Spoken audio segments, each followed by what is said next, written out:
Well, kia ora koutou, no mai haere mai to Wellington South Baptist Church. It's great to have you all here, some of you for the first time, some of you again. I'm the minister here, and it's just a real privilege for us to host this wonderful community event. Welcome to all of the candidates this evening. So let's open with a karakia.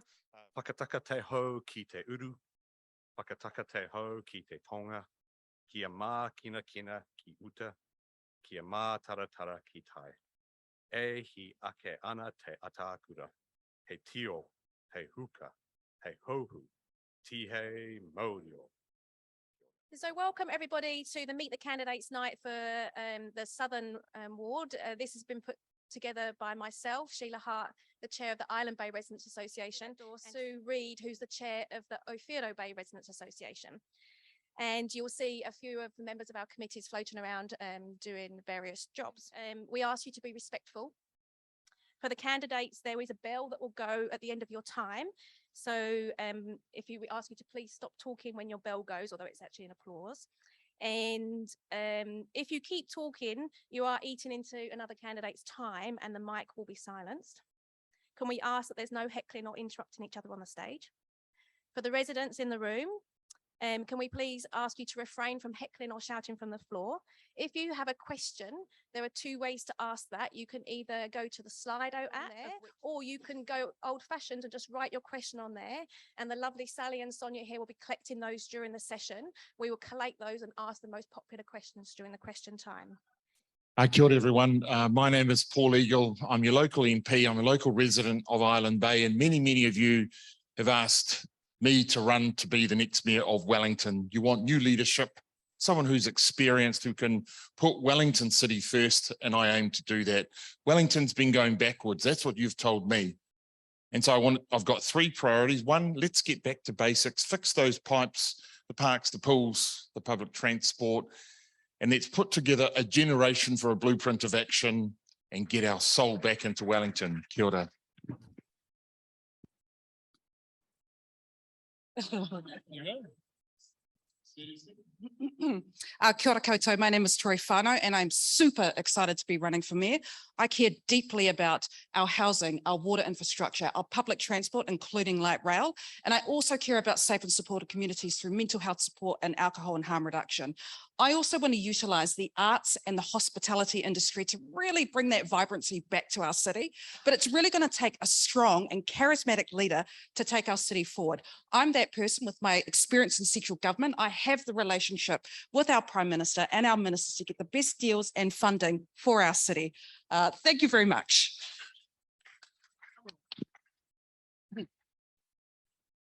Good evening, everyone. I'm Ray Chung. I live in Broadmeadows, so a little bit far away from here. It took me an hour to drive down here tonight, so I know what the traffic's like. I've been, in the last 25 years, I've been working in international sales. I've worked in 46 countries and across all the continents apart from Antarctica. And what I've seen is what other cities are like. I've seen what other countries are like. I see what's happening there. Then I come back to Wellington. I was actually born in Wellington and I was brought up in the CBD in Jessie Street and lived there for the first 26 years of my life. And I see how Wellington has actually stagnated. Thank you.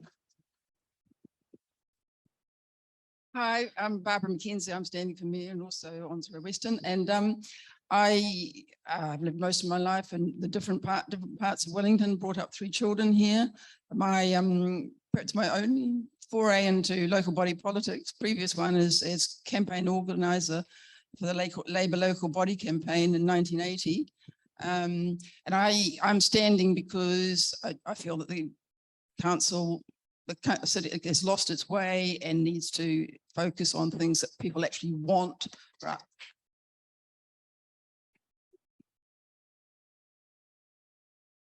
Hi, I'm Chris Dudfield. I'm a born and bred Wellingtonian and I'm passionate about our city, which is why I'm standing.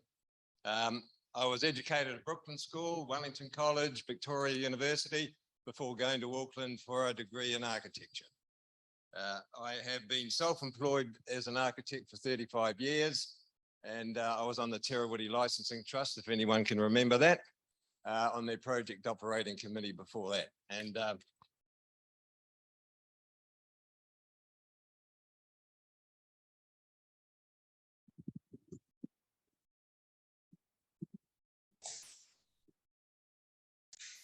I'm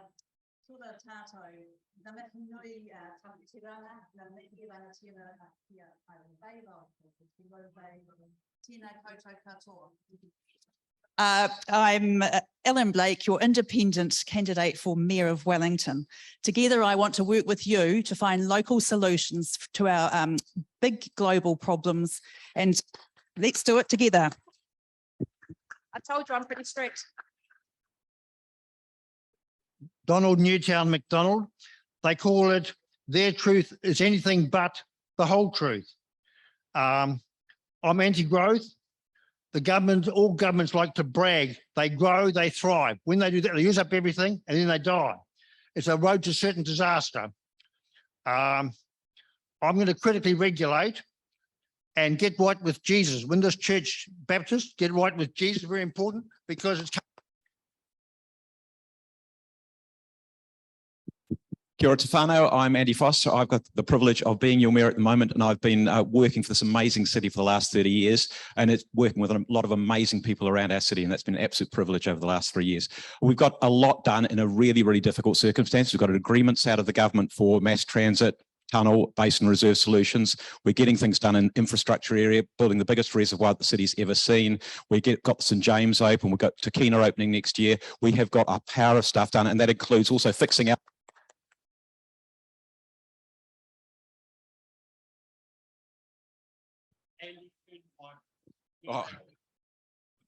I'm sorry, it is going.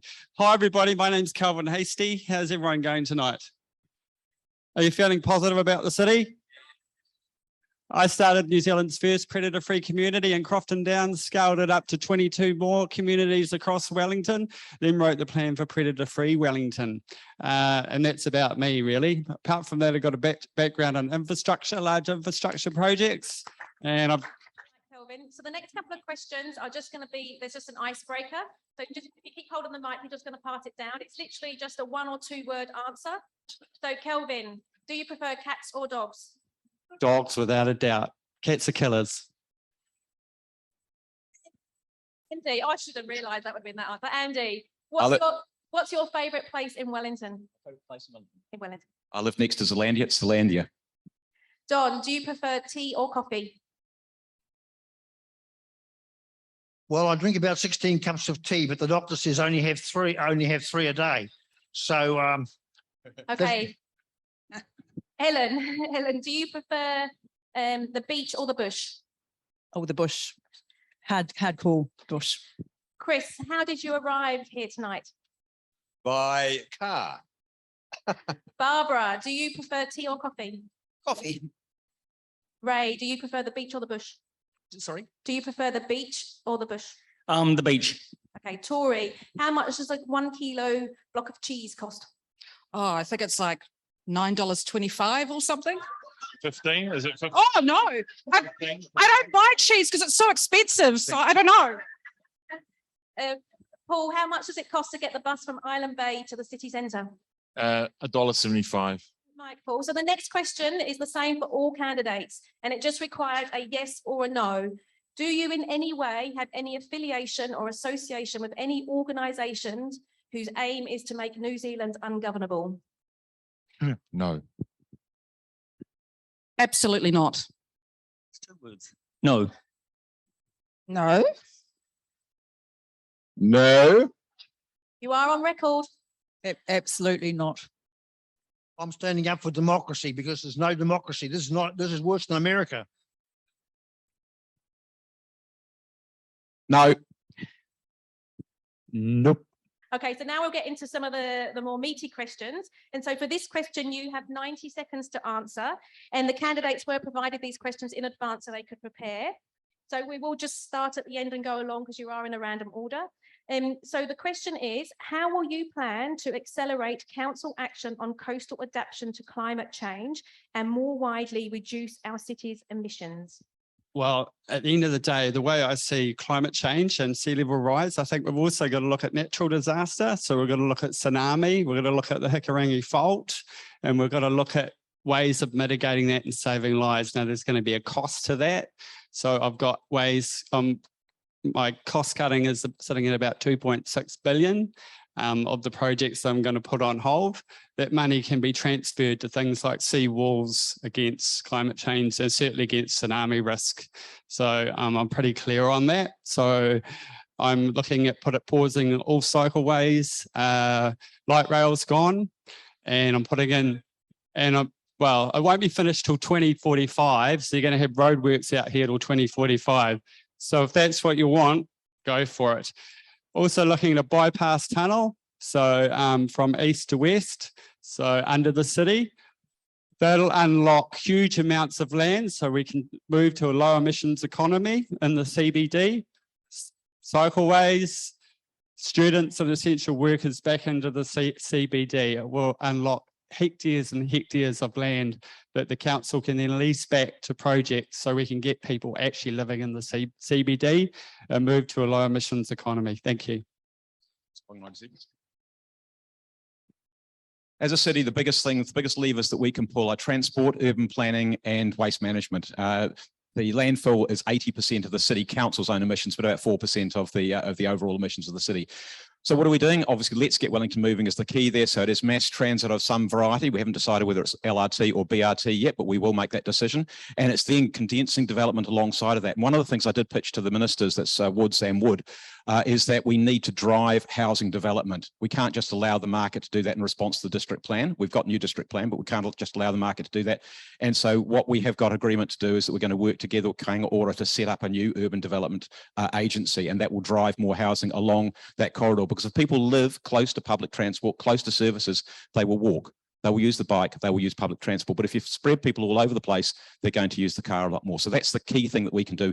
Integrated transport and urban development will drive us to a much lower carbon city.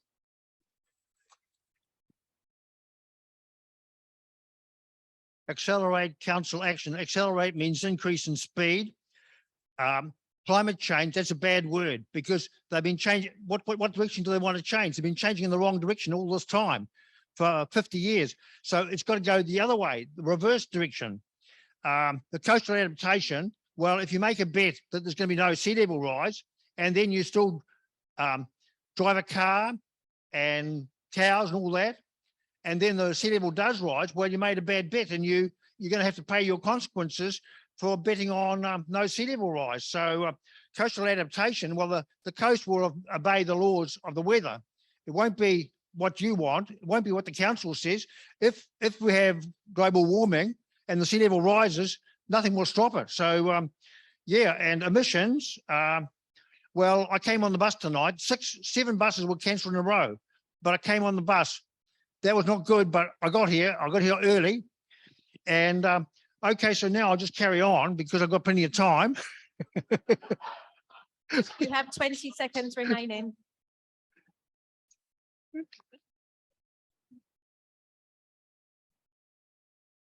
Kia ora. So Wellington, we've got Te Atakura first to zero carbon and capital by 2050 plan. It's a plan to reduce carbon emissions in Wellington. But you asked about climate adaptation. So for that, we need to start the conversation with local residents in the most affected areas. And the council and other expert groups need to understand what the issues are and work out what they are in depth and what the range of options are. And I don't know if the council started doing that. Be interested, Eugene, to hear about that. So Island Bay and Owhiro Bay are already affected by storm surges. Together with sea level rise and increasing wind intensity, we need to consider what needs to be done around the table together. So we need to find best practice from overseas. We need to develop expertise in Wellington that we should be the best at, such things as earthquakes, wind, slope stability, as well as sea level rise and storm surges. We need to provide people with the carrots to help get the best developments possible. So for adaptation, we still have time and choices. Let's not waste them with delay. Vote Ellen Blake, number 1.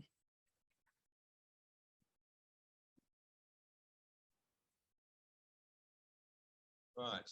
Well, I wouldn't accelerate the council's current actions because I think they need a complete overhaul, to be honest with you. They are doing more harm than good by diverting resources away from effective solutions to real problems. That's why the council is seen as the most dysfunctional and inept in living memory, and that's saying something. Yes, Wellington along with the rest of the world, should seek to reduce emissions. Can you just pop your mic up, One Kel? way, sorry? Oh, it's on, is it? Yeah. One way we could do that while also giving better service to Wellingtonians is to improve our traffic flow in congested areas. Narrowing roads and eliminating traffic lanes or car parking to add bike lanes on roads not designed to accommodate them is counterproductive to this goal. But reducing the time it takes you to drive home from 20 minutes to 10 minutes cuts your emissions by 1/2. Yes, it does. And gets you home to your family sooner. I have specific proposals for road and tunnel construction that would improve traffic flow on my website, and I'll give you that address later. But we need to get real in dealing with climate change. We're in a harbour city on an island nation, and even if we cut our emissions to zero, we would not escape increasingly destructive weather events and storm surges. Have I done my 90 seconds already? Right, there we go. Well, I've been asked to speak about coastal adaptation. We need to improve our resources for dealing with extreme events such as obviously storms that we've been having lately, and with a better coordination of available resources, like maybe co-opting building industry resources, and also general support for new projects which enhance reliability. Retreat should only be our last resort. Protecting legal coastal dwellings as part of the social contract. Take for instance, Raumati South, the sea along Kapiti Coast is generally in retreat. The exception is Raumati South, which is eroding for various geological reasons. And the local council is involved in measures to protect homes such as seawall. I'm told that at the time of development, there was expert advice that the first row of dunes should not be built on. That's just too bad, because having given building consent, the council is now under an obligation to do all within reason to protect properties short of dramatic and unforeseen circumstances. I note, I don't think sea levels are a priority. Data from individual sea rise gauges and analyses of all the most reliable gauges around the world indicate an annual global sea level rise of less than 2 millimeters per annum. And we also need to take into account that Wellington plate movements mean that it rises rather than falls, though there's a bit of a drop. Thank you. My view on this is slightly different. As I mentioned earlier on, I've worked in 46 different countries. When I was working in the Middle East, I was working in Dubai, and what they're doing over there is they're air conditioning the desert. Yes, they've got air conditioners running all the time, running 24 hours, trying to cool the desert down, because they build buildings out there, they build developments out there. And so when I look at the things that they're doing over there, I come back here and I wonder what difference, anything that we do, what difference will it actually make? That doesn't mean to say that I don't think we should do it, but is whatever we do is going to be minuscule in the global reign of things. We need more air conditioning. Now, I think that there are lots of little things that we can do. I walk 15,000 steps a day, and yes, I have a car, but in fact, I've only just topped it up twice this year. So most of my transport is by bus when the buses come, and they don't very often these days. And I have 2 bikes. I have an e-bike and I have a mountain bike. And I ride regularly, but I do walk, ride, and catch the buses. So I think that the difference that it makes is just tiny. When I look at what they're doing with the light rail, I mentioned about I work for these multinational companies with 2 German companies. I work for Siemens, and I work with their locomotive division. And I talked to them about the light rail plan for here, and he said it doesn't work. It's the wrong city. You don't need light rail here. It won't work. So it's just a complete waste of money. Kia ora. I think there's so much we can actually do to build a really climate resilient city. One of the many things I will be advocating for is pushing or accelerating Let's Get Welly Moving, especially light rail. Transport is one of the easiest ways to reduce our emissions. I'm also very big on trees, so committing to planting 3 million trees throughout our city over the next decade, which will also help with things like our slips. So water sensitive design is also a really necessary area for funding, wetlands, swales, that sort of thing, to help direct our water flow into our coastland. EV chargers across our city. Let's kind of move into the future. But I think one of the biggest things I want to mention is I will be really utilising our relationship with the Climate Change Minister to make use of our emissions reduction plan. But let's be real, the biggest problem is agriculture. So even though that's not really a huge problem there, that needs to be dealt with as well, and it can be dealt with much better by the government. Thank you.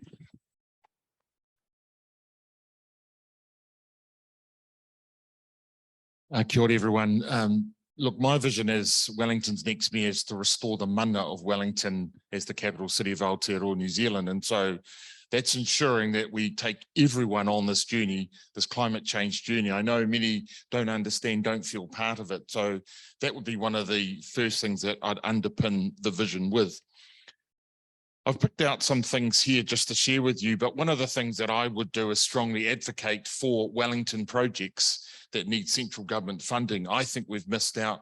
I think we can do better. And when I look at funds like the Climate Emergency Response Fund, the Waste Minimisation Fund, I mean, we're home to the Southern landfill. We need to make a decision around that within the next 20 years around what we're going to do. We need central government help there. The other thing that the mayors across New Zealand have called for is the Mayor's Coalition for Climate Change. And that's something that if Cecil Collins in Auckland has said, look, would Wellington City join up? If I was mayor, I would join up too. I think we can get the benefits of learning what other cities are doing right here in the capital city. Locally, I want to applaud the residents associations on the South Coast. They have had a meeting right here. Some of you were in attendance, and we talked about the impact of the coast, the task force for coastal climate adaptation. And that's what I'd like to set up. That's what I've called for. Kia ora. Thank you, everybody, for your answers. So the next question, and again, we'll just go back down the line in the reverse order. In 3 years' time, if elected and at the end of your term, what will you have done to make this city better? Okay, so the first thing that I mentioned when I stood up was around strong leadership. I would have a mayoral vision for starters. We don't have one currently. I'd have a mission to get there, certainly, and I'd have a united council. So that's working with councillors from all parties, independent or otherwise, to bring them together, to put them in the waka and get them paddling in unison. That hasn't happened. Your ratepayers' money has been spent on lots of reports to get these things moving. Nothing's moved, nothing's changed. So that would be my priority. Secondly, the legacy would be master plans for Wellington. That means every neighbourhood in this city would have a neighbourhood plan that contributed to a plan for Wellington, something that we could go and have conversations with central government about. Other parts of New Zealand do it. They're not happening in the capital city and for Wellington's needs. I would do that. I would certainly deliver basic stuff, fixing pipes, slips, mowing lawns, getting rid of that graffiti, emptying your bins, fixing the basic stuff, and we'd have a creative soul again. We're not the arts and events capital. I'd get that back. Kia ora.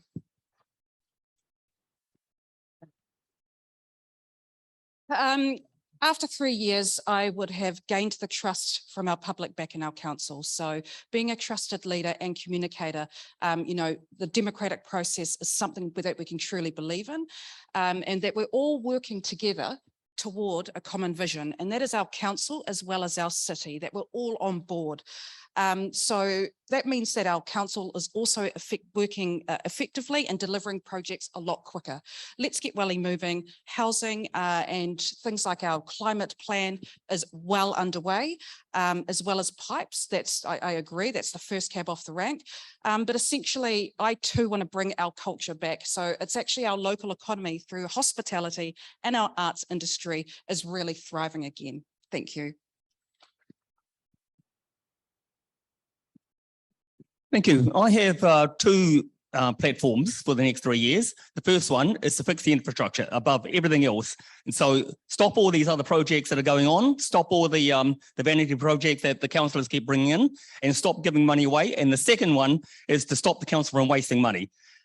About 2 months ago, I had an article in the newspaper, in the Don Post, saying that I was running for council, and from that afternoon on, I started getting phone calls from people who actually work in the council, and they said that, hey, Ray, look, next time you're downtown, come and have a coffee with us and we'll tell you about some of the things that are going on in the council. So every week now, I've been hearing about all the money that the council wastes. They don't care about it. They work, they have budgets, but they never adhere to them. I can list them for the next 3 hours. Just last week, the council gave away $20 million or giving away $20 million of your money, ratepayers' money, to building developers. Why are they doing this? To make the buildings look prettier or whatever they're doing. But it's absolutely ludicrous. The council shouldn't be doing this with ratepayers' money. So, thank you. Hi, well, I really want to achieve no, first of all, I'd say when Paul talked about a master plan, my blood ran cold. I thought we already had that, which was a carless city, a city of apartments, a city that despises single homes and gardens and flowers. And so I think we need to deliver on the kind of city people want and the things that they feel are most important, which is basic services and like obviously the stormwater and not a carless city, not the cycleways. So the money is spent on things that hurt people and that things that don't want. And there's no money for basic services. There's no money for a pedestrian overbridge on Cobham Drive because, that's what I want to achieve. But it's a totally different culture of delivering on what people want.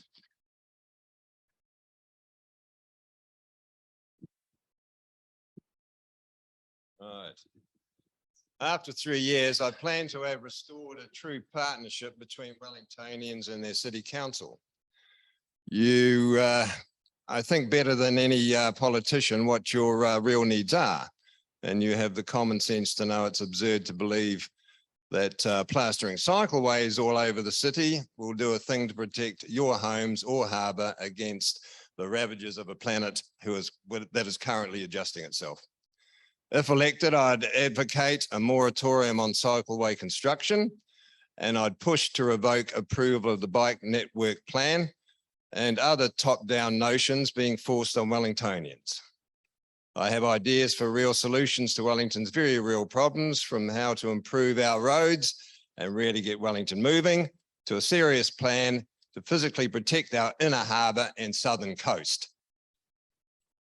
Finally, at the end of my term, you will begin to see a city council that is competent and efficient. I'm an experienced planner and project manager. I'm determined, and I'm someone who demands quality, fiscal responsibility, and accountability.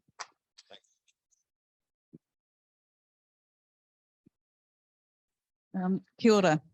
So if I'm elected, in 3 years, we will see more constructive interactions with local communities, discussing local solutions to global and key issues. Councillors and staff will connect with the community. They'll build relationships by getting out to talk and listen with the community to agree best actions and then to act. So we will have better transport options based on our Wellington strengths. We already have high numbers of people using the bus and walking. This will quickly shift trips to the easy first choice, inclusive, climate-friendly, sustainable transport. There will be more bus lanes, better bus stops, and safe, accessible, clutter-free footpaths. We're also going to see the benefits from the Let's Get Wellington Moving early delivery program, which is the early delivery program. In 3 years, this part will be finished. Our parks will have more variety, either planned or underway. We're going to have parks by and for girls, for teenagers, and for disabled people. There will be support to ensure that we have quality rentals, that quality housing elements like sunlight, accessibility, and green space is included in the plans. And I expect that we're going to see some shining examples of what quality dense housing can be that adds to the vibrancy of our existing housing. We can have win-win outcomes. Vote Ellen Blake.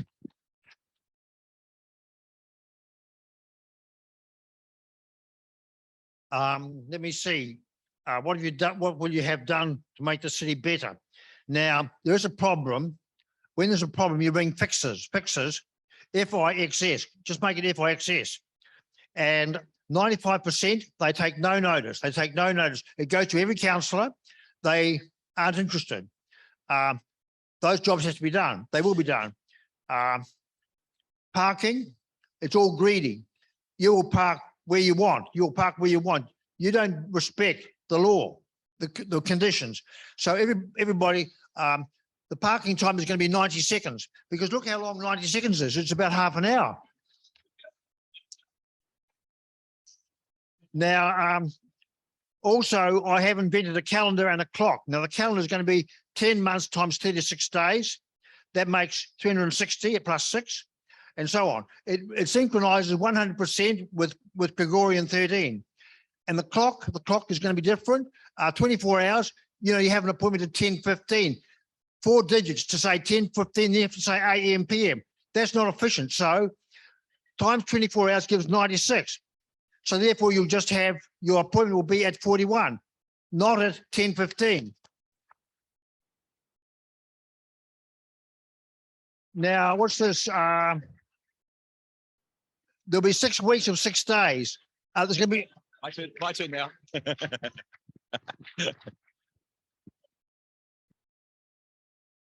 Oh, it's a very hard act to follow. Look, with due respect to my colleagues here, they're telling us all what they would like to do. I'm going to tell you what we are doing at the moment, and if I'm elected, what we will continue to do, because there's a lot of work being done. So the Golden Mile will be finished. Thorn and Quay will be finished. Our first new big ferry will arrive, and we'll have the roundabout, which we approved today, to support that. There'll be more cycleways and bus priority. We'll be working with you on doing that. We'll have done, at the very least, a detailed design of mass rapid transit and tunnel and basin, and we're working really closely with the Minister, hopefully, to accelerate those. So we might even have some shovels in the ground. We'll have opened Takina. We'll have opened the town hall. We will have a plan with you for the rest of Civic Square. The library will be very close. We'll be looking forward to the opening of that. It'll be about a couple of months away, I would think, by that stage. We'll have a new urban development agency, which we're building lots of houses. We'll have a new community provider, a housing provider, which will be looking after our tenants much better and building the social housing that we can't afford to build at the moment. And many of them will be getting IRS. We'll be fixing inner city pipes. In fact, we'll have done most of the inner city wastewater pipes. Owhiro, the new reservoir, will be open. We will have built most of the sludge treatment plant and the landfill extension pool. We have got a plan for that. We're not waiting 20 years. We're starting it straight away. The resource consent will start before Christmas. There'll be at least 4 new inner city parks or extensions of new inner city parks. There'll be a fantastic events program, which we've already got, and we'll build on that as well. And there'll be some centres of excellence working on, for example, in biotech and film. So there's a lot of stuff happening in our city, and those are the things we're driving to do right now.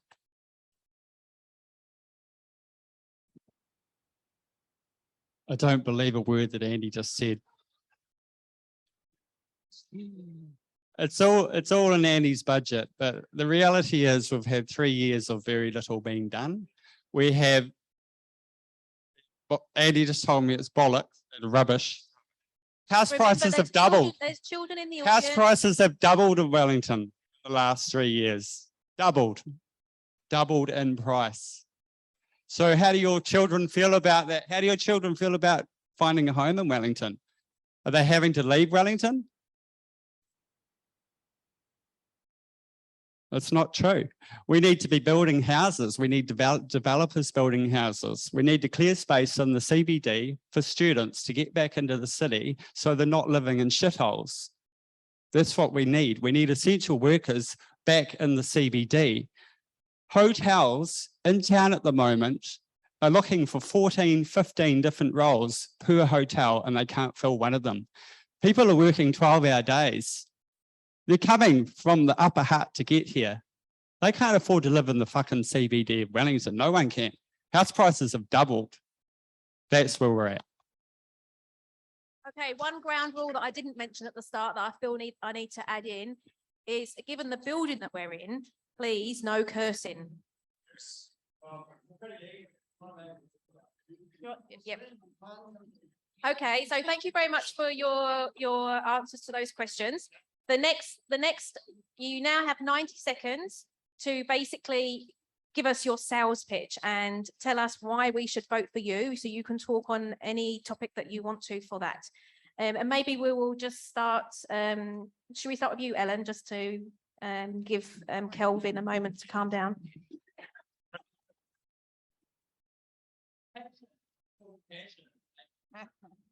I've got lots of passion, but for doing things. So our wonderful city is facing challenges, both global and local. With demands on people, resources and the environment, we need to act. We need to heal from COVID-19, need to meet our climate action targets, keep our natural ecosystems thriving, economy rolling, and ensure everyone has a place to call home. There's a lot to do. But the good news is that Wellington has some strengths. Apart from the people, we have high public transport use and a walking culture. We can work on that. We've got impressive parks and beaches, popular urban spaces, and well-established services and activities. So we need to play to our strengths and develop some of those with some of the things I've said earlier. So I was born in Wellington. I brought up my family here and I still love this place. I'm active in the community to make the change we need from just and sustainable future. So my can-do approach comes from my varied work experience, most recently in government policy, my government won't. And I contribute to and lead NGO and community groups. I get out there and I'm doing these things every day.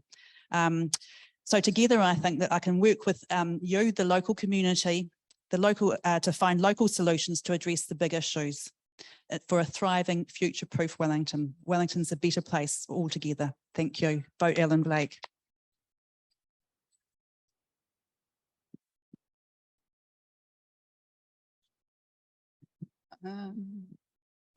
Well, I think if you want a council that is focused on delivering what people actually want, as already been pointed out, there's a huge dissatisfaction there. Wellingtonians believe that the council is not delivering for them, is not listening to them. And so if you want a council, a mayor focused on delivering on basic services and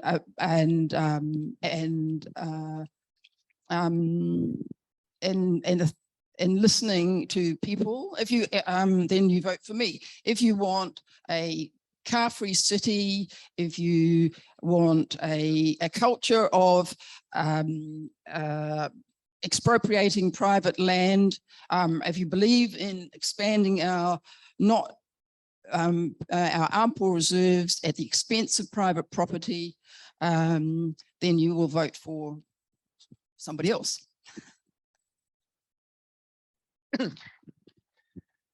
Thank you. 5 years ago, we had a lot of concerns about, well, I live in Broadmeadows, as I said. We had a lot of concerns about what council was doing, what they weren't doing. So we started up a new residents association, the Owhiro Residents Association, covering Kandala, Broadmeadows and Kaiwara. And so since then, in the last 5 years, I've done numerous, lots and lots of submissions to council. What frustrates me about going to do these submissions is that I think they need to be done, but I go down there to council, so you make the effort to go down there, and I look at the councillors and they sit there twiddling on their phones, talking, laughing and joking. So they don't listen to what you say. They say that they'll do consultations, but none of them are genuine.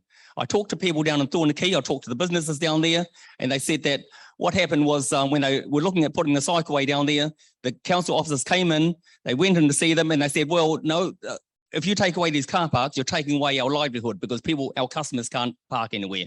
And this is the Thornton Eye Clinic. This is the Woolshed, a lot of the business down there, the lighting shop, and they all say the same thing. And they said that the council officers go in there and they say, look, it's already a done deal. We're just giving you the courtesy of just letting you know what we're doing. So this is what this council is like. So everything I've done in the last 25 years, I've had to do a business case for. Now, it doesn't always mean that you have to make money from it, but you have to do a business case to understand the money that you're putting into it and what you're going to get from it. Thank you.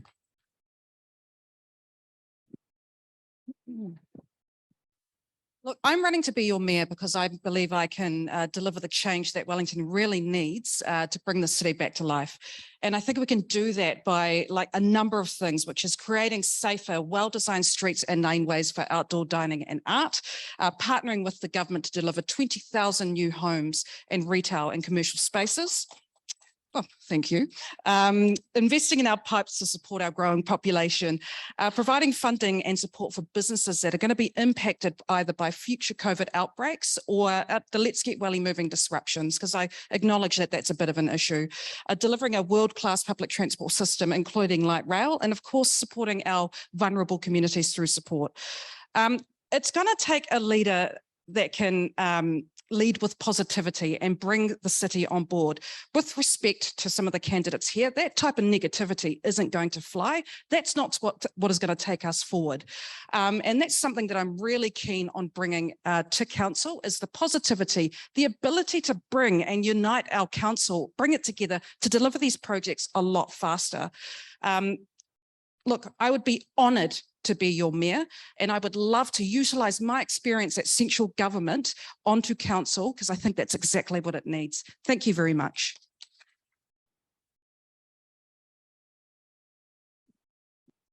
Kia ora, everyone. Look, I love Wellington and I live locally, and I moved here in the early 80s with mum, dad and the family. And I remember then Wellington had that same feeling. We could do a whole lot better, but we weren't doing good enough. And I remember Island Bay, you know, the beach, and I thought, during those 80s, I thought, wow, I've got that same feeling now. We've gone backwards, things just aren't moving. And that's why I took up the challenge to say that I want to put Wellington City first, you first, and represent you on the council as your next mayor rather than your member of parliament. I've been to parliament, I know what that's like. I have the relationships across the political spectrum. I've been on council as your local councillor. I've been your deputy mayor. I bring that experience, and what I hear within those halls of power is that Wellington doesn't have a relationship with central government. I'll bring that back. I'll bring that back. I'll also bring a vision, and I talked about restoring the mana of Wellington as the capital city of Aotearoa, New Zealand. We're the only capital. Let's be the capital. Let's act like the capital. And I think we can do that, but I can't do that alone as your next mayor. I need all of you. And I believe, I talked about unity at the council table, I need Wellingtonians to unify too. I'll do my bit by unifying those councillors who get on the evening of Saturday, the 8th of October. Kia ora.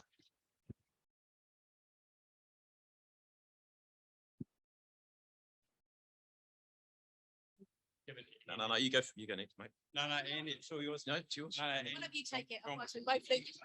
Well, I mean, Andy said that basically everything's cool, so I'm not quite sure why we're even here, to be honest. But look, I'm not going to beg for your vote, because why would I bother begging for your vote? The reality is that you are the people of Wellington. You should be making these decisions. This council is not listening to what you are saying. So one of the big things that I'll be doing is the Reimagining Wellington campaign, and that'll give each and every person in Wellington the opportunity to contribute to what they want Wellington to look like over the next 3 years. That's the first thing I'll be doing. The second thing I'll be doing on the same day is running an emergency housing summit, and I'll be inviting developers from all around the country and key agencies from all around the country, not just Kāinga Ora, not just central government, private partnerships. We need private capital. We need private partnerships. We've got an election coming next year. We don't know who's going to be in government. So leaning on this government is not a good idea. Not a good idea at all. So that's my platform. It's about giving you, the people, your voice back. We have a very non-outward facing council. It's not listening to what our needs are. It's not listening to who we are and what we want as a city. We want a low emission city. People living in it.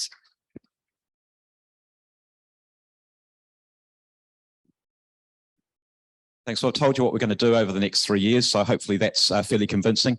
For me, I'm 100% committed to the city. I haven't gone off and done something else and gone somewhere else and then wanted to come back again. I've stuck it here, and I've done the work in probably the most difficult conditions that any mayor has faced, possibly since the Depression. So, you know, going back 70 years, it's pipes, pandemics, politics, and protests. And the politics around the council table have been a bit tough. And that's the place I'm going to focus, because quite a few of these people who want to be the mayor have talked about the reputation of the council. And there's a few of the councillors in the room here today. The first half of this training was really, really tough.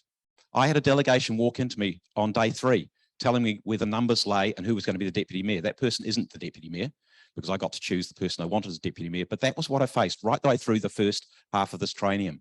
The second half, it's been chalk and cheese. It's working together with those people, trying to win some respect and then putting the foot to the floor and getting the stuff done that our city needs getting done. And I get praise from them and I give praise back to them. They have made some courageous decisions, particularly some of the people who wouldn't normally make those courageous decisions, like, for example, setting up a community housing provider, which traditionally a Labor Party wouldn't let go of. Paul was one of the people in the previous training who wouldn't let go of it. And that's what led us into a big, big hole. And it also means that our poor tenants suffer as a result of that. We've had to make some courageous decisions and we have stood up and done that. And some of those things people haven't really liked, but we've had to do those on behalf of our city. The other thing I just wanted to say is, oh, that's the end of us. Okay. Thank you. Sales pitch, what does that mean? Okay. Thank you to the hosts and this house, this beautiful house. Oh, it's almost full up. Wonderful. Hope they come on Sunday and Sabbath. And thanks to Councillor Terry O'Neill.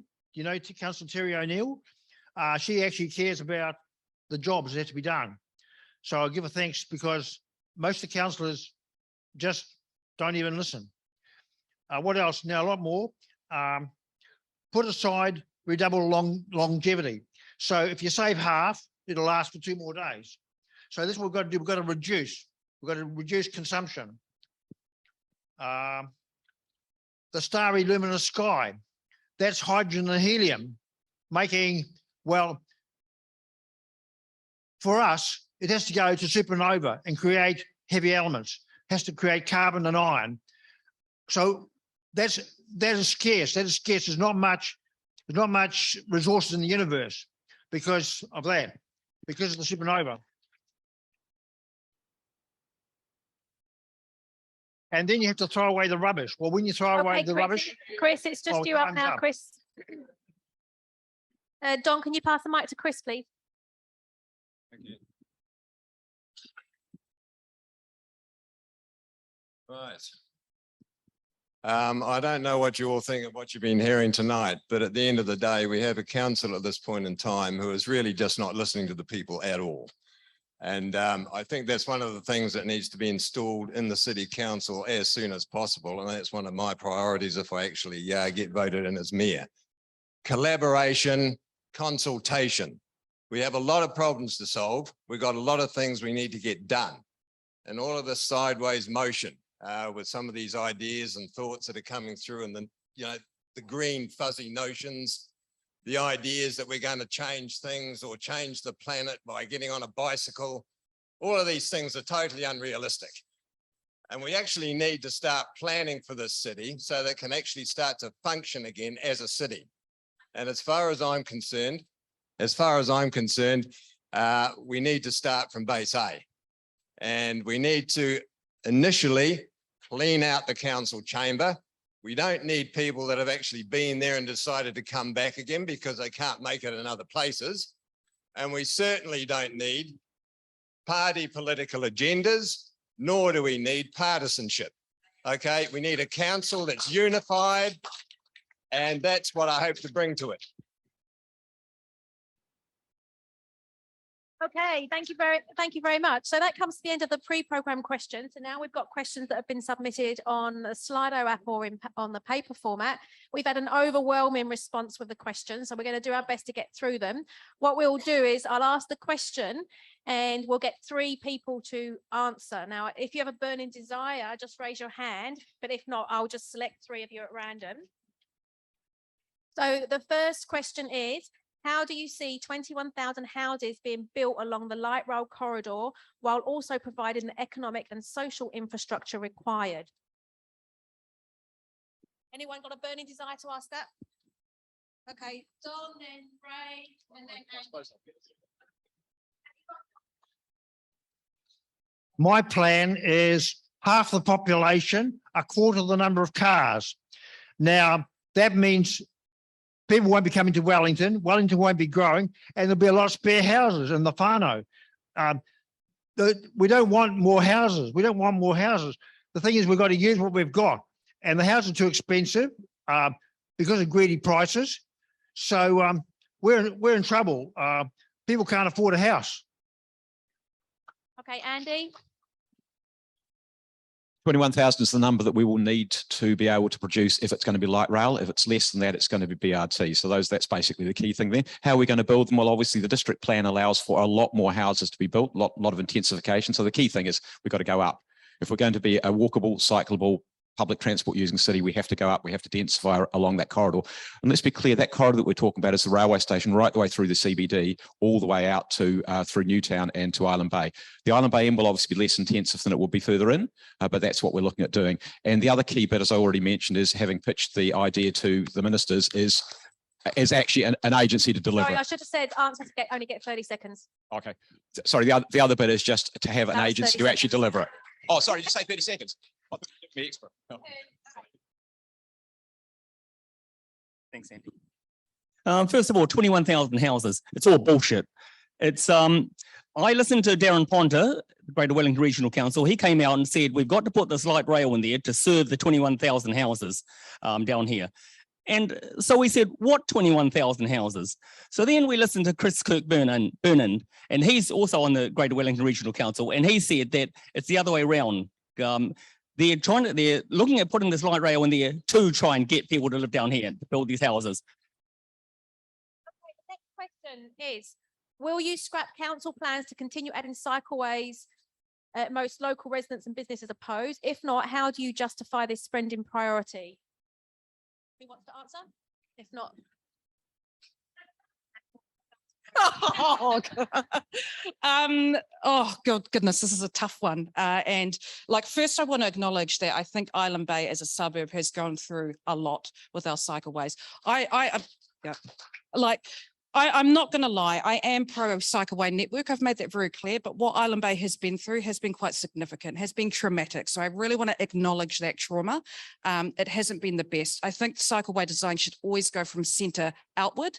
And the design in particular here, those little islands look not the best. I hear you. And Just, can you let Tori finish?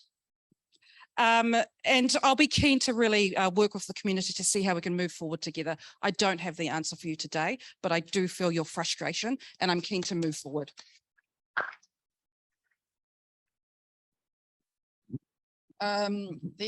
My canvassing suggests the cycleway project, the cycle network, is deeply, deeply unpopular. It has negative consequences for the flow of traffic, for businesses, for parks, for access of elderly people, disabled people, etc., to the places they need to get to.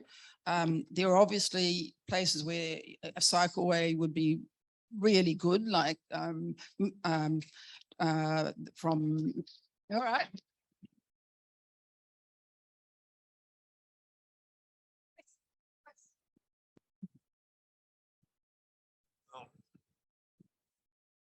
The answer is very simple, really. We will remove this abomination from outside here.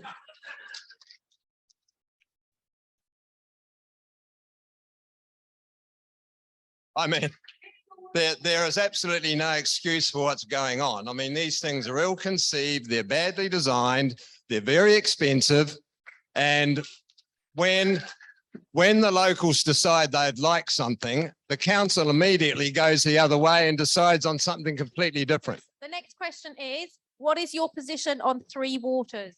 Well, what's everyone else's position on Three Waters? Okay, so hey, hang on. So so we've got a central government election next year. National not going with Three Waters, Labour are. So this council cannot make any decisions until that date. Water infrastructure is obviously a huge priority and needs to be dealt with. I'm supportive of Three Waters because it seems like one of the best ways to get that done, and also ensures that we as a council have more funding to focus on other projects. So I'm hugely supportive of Three Waters. I mean, we've got a pipes crisis. We need the money and the government's offering it. It's not rubbish. It's absolutely fact. And your mayor had the opportunity to really get this city behind it, get the money for us ratepayers and to fix these pipes, clean up your land, all those landslips, but no. So he voted against it and tried to join some opposition to it. So that's not a mayor that we want for the capital city. It's impacting our brand as the capital city of New Zealand. Okay, the next question. Do you have a specific plan to protect the inner harbour and southern coast from rising sea levels and increasingly severe storm surges? If so, what's your plan? Right, are we ready for it? This is big, bold, and it's beautiful. What I'm proposing is we're going to actually install a surge barrier at the heads. We're going to certainly look into the prospect of doing so. I've looked into the costings and I've looked into the effectiveness of it, and I've come to the conclusion that it's well within our means. And if we look at a large scale construction like that, and we're protecting the entire inner harbour, what we're doing is effectively preventing the cycle of destruction and rebuild, which ultimately exhausts your resources. And at the end of the day, you can't achieve what you're setting out to do. The southern coast also So, needs Ellen, some dike systems. Over to Ellen. Right. Thanks. This is pretty much what I was talking about before. Real world problems aren't that simple, are they? The specific plan is that we need to get together with the people who live in that area and talk about what their options are. What are the impacts going to be? What can we do? So some of the things could be seawalls, or I really like that old idea of closing some of the road outside Shoreland Park and leaving it to go into sand dunes again. Some of things like that. There's a whole lot of things. We need to think about the short term to manage storm surges, but the long term to manage sea level rise. It's not simple, but we need to get on with it. Climate change is real. Okay, Paul next.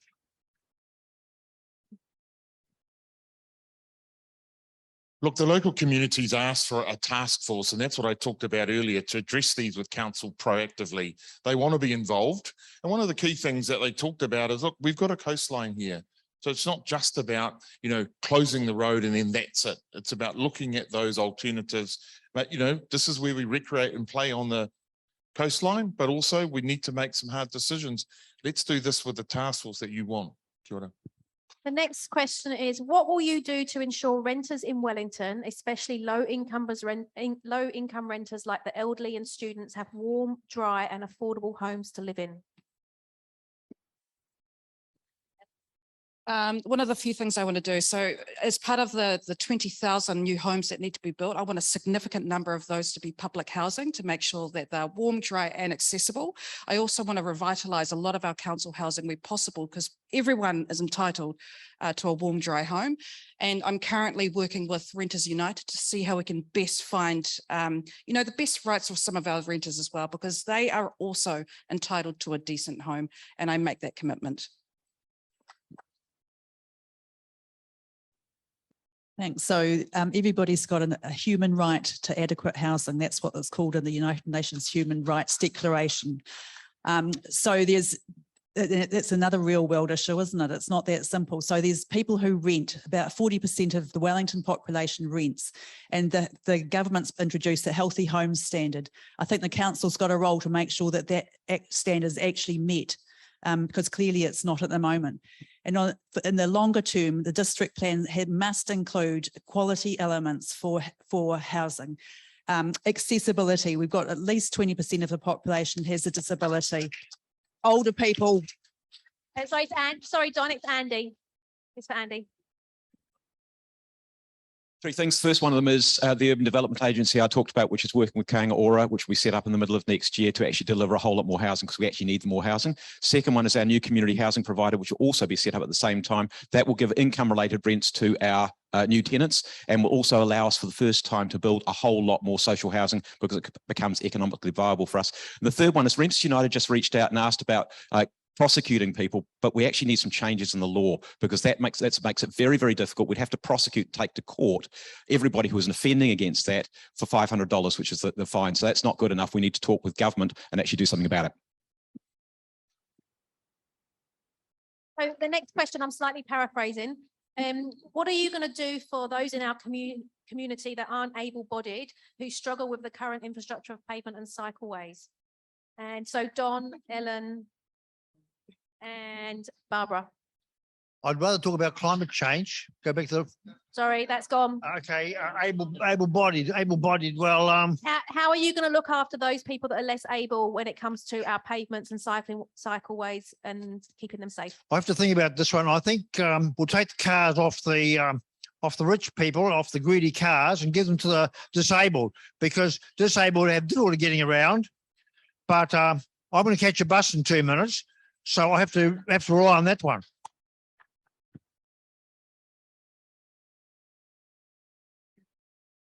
So this is something I'm really passionate about. I'm part of Living Streets Aotearoa, the pedestrian advocacy group in New Zealand and in Wellington.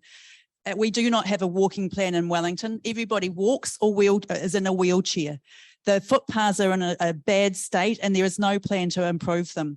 There are some really good standards that need to be met. That means that people can get from where they live to where they need to go every single day, and that includes getting on and off the bus. We can do it. Barbara.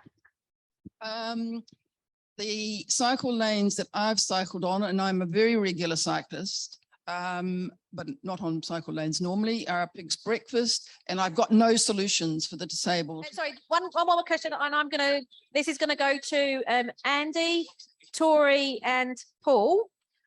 Campaign finance was an important issue last time. Who are your major funders? If you do not name them, why? Okay, that wasn't the question. We'll stick with the one that was asked. Thank you. Well, I haven't put up signs before I should. My major funder at the moment is me, but I am working on getting some funding. At the moment, I've got a fair way to go to get all the money that I need, and most of them are relatively small numbers. Well, $100 here, $1,000 there, that sort of thing. Is that what you want to know? The biggest funder of my campaign is also me. I've put in $30,000 of my own savings into my campaign so that I have a chance against my fellow candidates here. The biggest donation I've received would be about $2,000 from an individual. So I've made up about $18,000. And I want to protect their privacy until the specified date. And my major funder is me too, my wife and I, who's here. And if you'd like to donate, pauleagle.nz/donate. So I can explain the rules if you'd like, and you're welcome to. Kia ora. The last question for the mayoral candidates is, do candidates agree with free public transport? Oh, yes. I think we could make do what we do with gold cards, make transport free out of peak hours. I think that might be a reasonable compromise. But I do support public transport. And Wellington has been always traditionally had a very strong bus system. Thank you. Chris, then Ellen. Yeah. Surprising as it may sound, I'm fully in support of supporting the bus services. When we had the half price bus fares introduced, I believe the uptake was something like 16%. So if we're serious about moving people around and we want an alternative to cars in some areas, then obviously buses are the way to go, which means we need to get rid of these damn silly cycleways and we need to install bus lanes. Thanks, Ellen. Thanks. So free public transport would be great, but we've just had an announcement that we're going to have a reduction, 50% reduction off peak. So fantastic. Low income people should definitely be free. But what's really important is getting the bus to come. As Don said, and also for me, they were cancelled today. So frequency is really important. If you want people to catch the bus, you've got to know it's going to be there. So that's important too.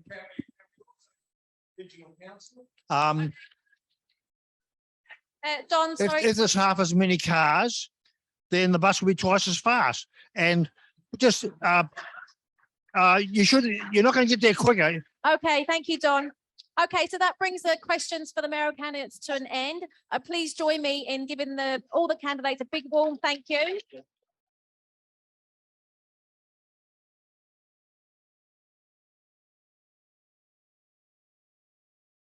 Next up, we have our Maori Ward candidates. The format for the questioning is going to be exactly the same. Nico Winera, who is the third candidate, unfortunately couldn't join us, but he has pre-recorded his answers so that he can share his views with you. So we're just going to carry on in exactly the same way. We're going to start with, we'll start with your introduction. So I'll let you stand up and do your own introductions.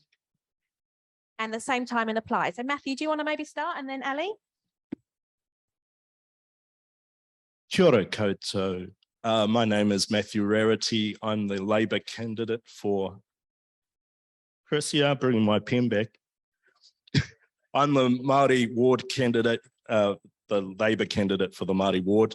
I whakapapa to mana whenua, in particular Te Atiawa, and I'm born and bred Wellingtonian, and a big part of my life is all about the communities, the libraries, the sports fields, all that sort of thing. I'm a community builder and a relationship manager.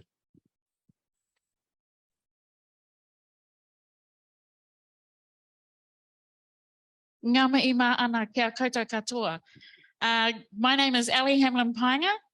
I whakapapa back to Te Aitanga a Mahaki and Kahungunu ki Heretanga. I'm standing here before you today because I believe in Wellington and I serve the community. That is my job, and I want to continue serving the community in whatever way that I can to move Wellington forward. Kia ora. Okay, so just a couple of icebreakers. Matthew, the bush or the beach? The bush, ngāhere. And Ali, the cats or dogs? Neither.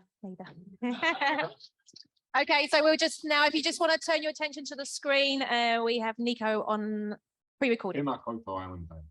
Very sorry I couldn't be with you in person tonight, but I'm coming to you virtually to put out my vision for the future of this city. As you may know, my top priority is returning land, water, and assets to our mana whenua and governing the city collaboratively, as per Te Tiriti o Waipapa. Thanks, man. I'm also passionate about growing a sustainable, resilient city, with green spaces, density done right, and a world-class public transport. Icebreaker now, Jeff. Okay, there's one word answers here. Do you prefer cats or dogs? Very quickly, but gotta be cats. Do you have any affiliation with Voices for Freedom or any other organization that has the intent of making Owhiro ungovernable? No. So that's the same question now for Ali and Matthew. Do you have any affiliation or association with any organisation whose intent is to make New Zealand ungovernable? Respond to is how will you plan to accelerate council action on coastal adaptation to climate change and more widely reduce our city's emissions?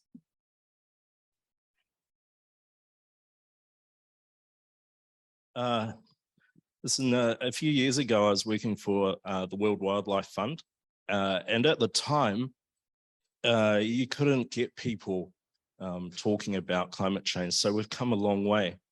The things that I would remind you is that I am part of the Labour Party, and we've put out a manifesto, a list of policies that includes, for example, the public transport increase in use of. It also includes densification. We really need to build up and not out, and we need to fix the pipes and everything underneath. And then the last thing that I want to talk about actually is greening of the city. So the council announced a few months ago that they wanted to put a heart of green through the city. I absolutely love that idea. A couple of weeks ago, I was up in Brooklyn planting native trees with my daughter and my partner, and every time we dug a hole and put a native tree into the ground, I asked my little daughter to say a karakia and to tell the tree to grow strong.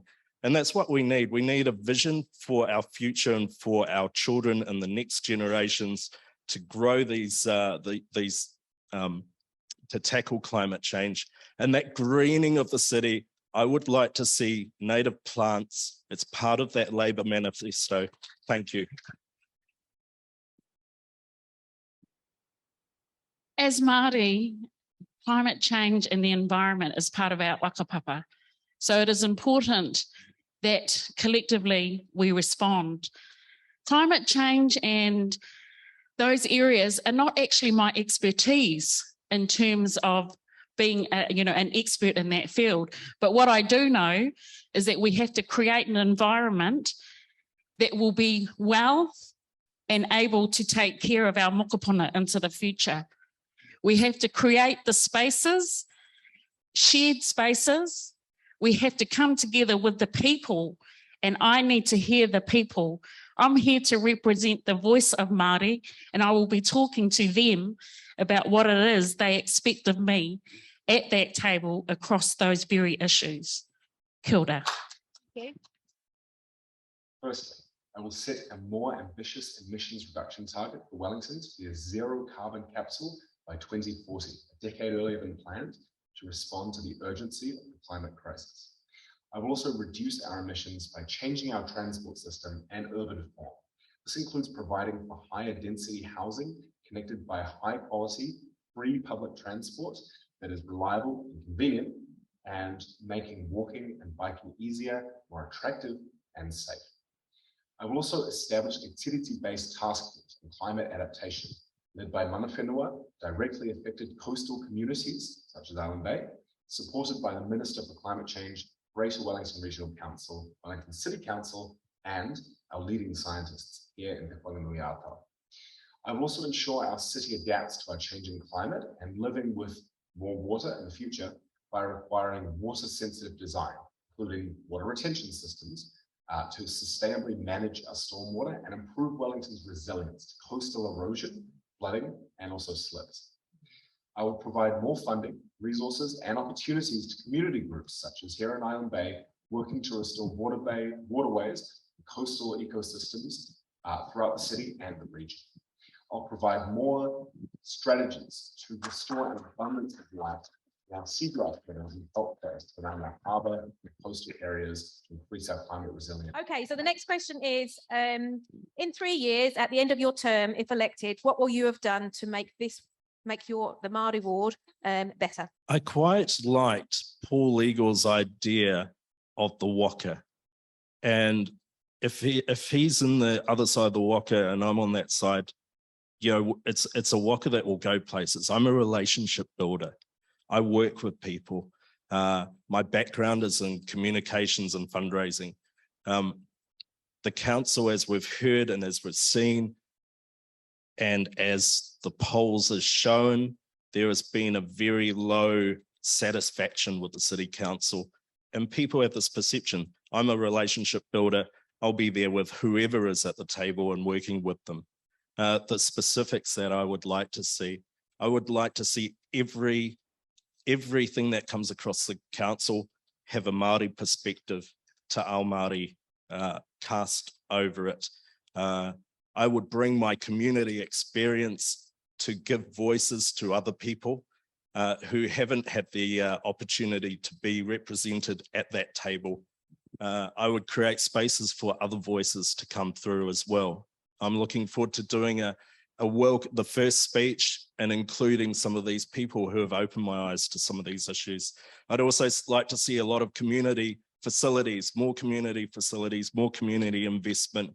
I'd like to see the libraries and, as I said, the parks flourish. Thank you.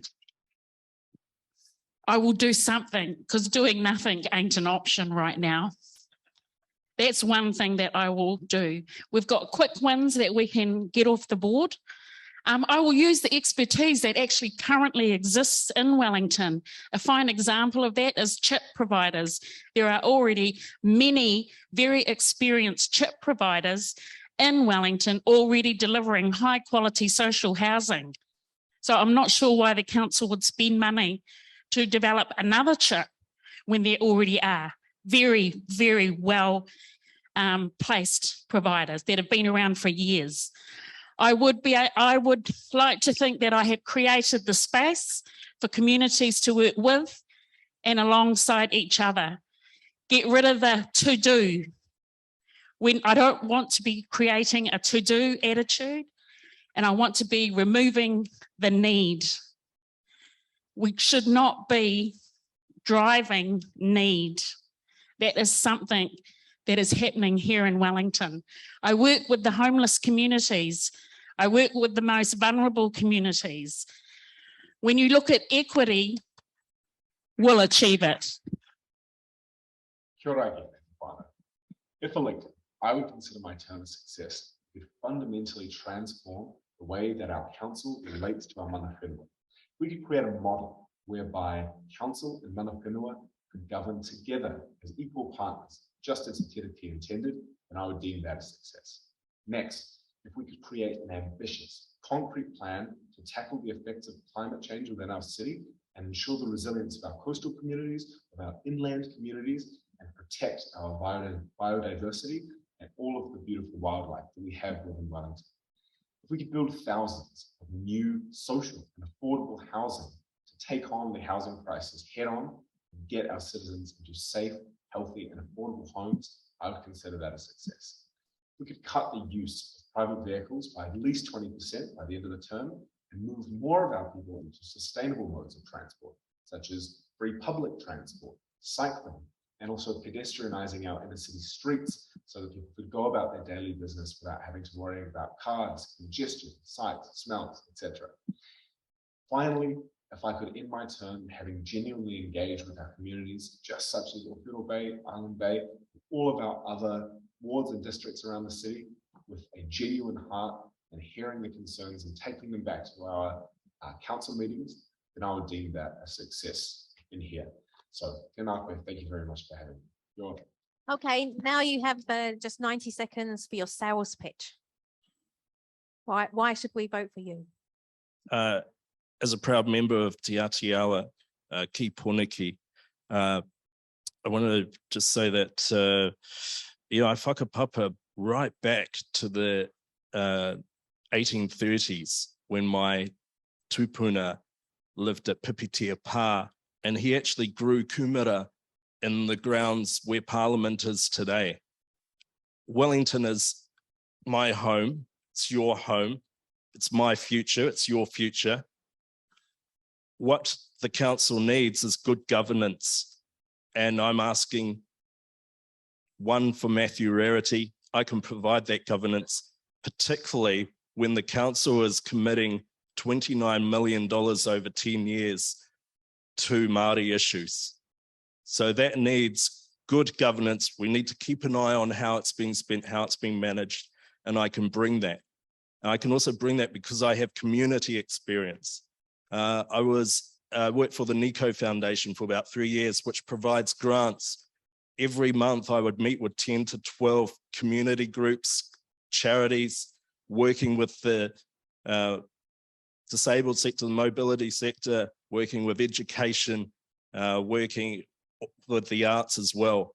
I was meeting kanohi ki te kanohi, and that's my strength, talking to people face to face. Vote one for Matthew Rarity. The reason you should vote for me is because I am here for the people. I'm here to represent a Māori voice, which is long overdue. I'm resilient, I'm up for the fight, and I don't back down when we need to step forward. There are many challenges at the council table that have to be dealt with. I feel that I can contribute to the areas of expertise that I bring and allow the others with the expertise in the various areas to bring that to the table. I represent a large part of the community that have decided to move to Wellington and live. I want people to live well. I want people to live healthy lives, and I want our most vulnerable people to have a voice and a space to be supported. Mana whenua, the kōrero of mana whenua for this region, Te Atiawa and Ngāti Toa, is to take care of those who choose to make Te Awa Kairangi and all through the Wellington district their home. That's the extension of manaakitanga. And that's what I can bring to this table. I can bring Wellington back to stand in its own rangatiratanga. Kia ora. Kia ora tātou. Thanks for sticking with me virtually for this long. Hey, look, every politician says that this election, this particular election, is the most important election of our lifetime. So I'm not going to tell you that. What I will tell you is that by the end of this decade, Wellington needs to radically alter its course if we are to protect the city from the effects of harmful climate change for our children and for our mokopuna. This I will do. That said, my next priority is honouring Te Tiriti o Waipapa and delivering Tino Rangatiratanga by returning land, water and assets to our mana whenua here in Wellington. Secondly, increasing our supply of social housing in collaboration with mana whenua. Thirdly, growing a sustainable, resilient and compact city with green spaces and denser, more affordable housing. Finally, delivering on fast, efficient public transport and indigenising our public spaces. These policies won't be easy, and I'll have to work hard to build relationships and consensus with councillors, community and mana whenua to deliver on these changes that we all want to see. However, I am confident that with enough people power, we can really make a difference in this city and transform Wellington into the green, indigenous capital of the world. Tēnā koutou, tēnā koutou. Kia ora mai tātou katoa. Okay, so we'll just do some questions. Do you support light rail to Island Bay? Absolutely, I support mass rapid transfer. It is in the Labour Party policy. That's a yes for me. That decision is up to the people of Island Bay. My role in council is to support the voice of the people. If that's what the people of Island Bay want, then I'll be there to support that kaupapa. This is the first election in Wellington where there is a Maori ward. What do you foresee as being some of the challenges of this position? One voice at the table is not enough. There should be more. Trying to represent one of the key people of Aotearoa standing alone is hard. It's a position that you don't take lightly when you sit here like us two and our whananga Nico to do lightly. We have to be more resilient. We have to take more hits. And we have to often provide a view that is unknown to others. So those are the challenges that I see, but we're up for it. I'm sure either one of us are up for it or else we wouldn't be here. I'm totally up for this. I would say that there are also actually 2 mana whenua seats at the table on council, and I congratulate the council for that achievement. It still leaves 3 out of 18 people at the table. Put it this way, since the treaty was signed in 1840, there have been 6 Maori on council. Okay, 6 Maori, and there are 2 at the moment, and of course Paul Eagle was one of the 6 slightly earlier. So we're doing a lot of catch up. We have a treaty of Waitangi, which I'd like to remind you. I would just like to draw it to a close there and just say thank you very much to our 2 candidates for coming along. Will you join me in a warm welcome, a warm round of applause?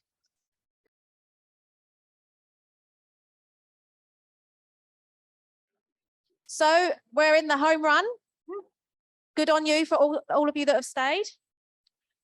So next up we have our Southern Ward candidates, and the format will be the same as it has been for the previous 2, except that the lovely Paula has another engagement to get to, so she's going to get a bit of a head start and get to do all of her stuff in one go, and then we'll go through the rest of the candidates as previously.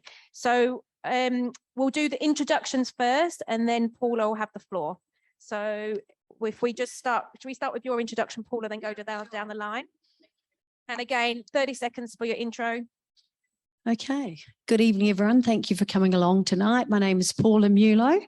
I'm a proud, born and bred person from Island Bay. This is my home, and passionate about what's happening in our community. So hence why the reason why I'm running during this election. And I believe I can bring to the table a lot of positive qualities. We do have a great city. We just need to build on the positive aspects, because there are a few positive aspects that have been happening, and work harder to achieve what we can do in the next 3 years.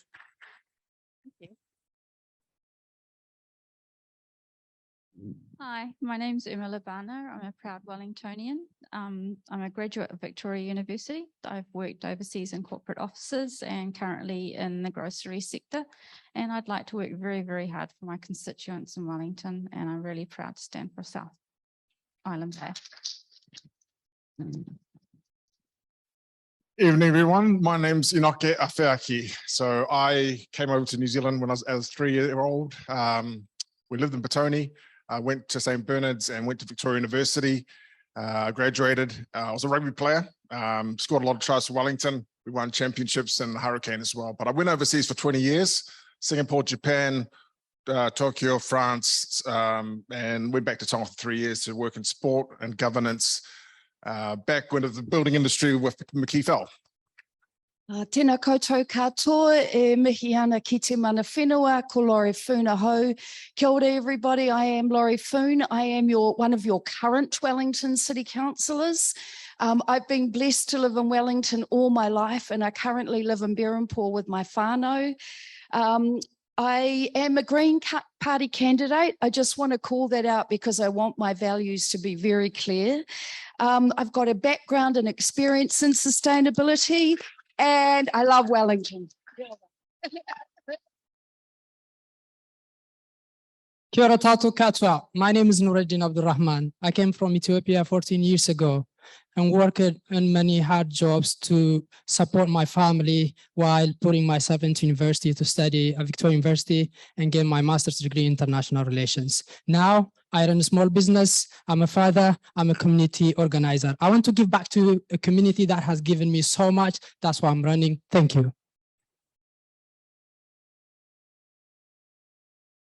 Malolele, my name is Ate Moala. I'm Tongan.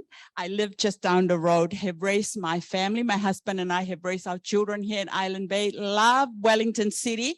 My background is in health, have been a medical doctor for 30 plus years, have been in the community and love Wellington, and we need to let it be a capital city again. Hi everyone, my name is Jonathan Coppard. I was actually lived most of my life just 2 doors down from this building right here. So I'm an Island Bay local and it's always been very close to my heart, no matter where in the world I've been. Currently, I'm back in New Zealand and I work as a bus driver and as a cycling instructor. So this week I've been taking children out in the streets out here around Island Bay, teaching them how to cycle safely. And it's really working with those kids that gives me the passion and drives me to bring change to the council and help it so that they can get to where they want to go. You know, if they want to go to Swiss, it's not practical at the moment. They want to go. Kia ora, namaste. My name is Deepak. I'm standing for the Southern Ward. I've lived half my life in Newtown, went to Newtown School, went to South Wellington Intermediate, Wellington College. I'm currently living in Brooklyn. I have been working for the Indian Association for a number of years, and I just hope to bring some of those qualities to the role of council. Kia ora. Good evening, Ian McLeod. I'm a Wellington born and bred. I was born in Abel Smith Street, lived here all my life. I was a ship's captain by trade when I left school, and now I work at the Penthouse Cinema in Brooklyn. Over the years, I've had many dealings with council officials, both elected and unelected, and the feeling has left me sour. That's why I feel that we need better people representing our city.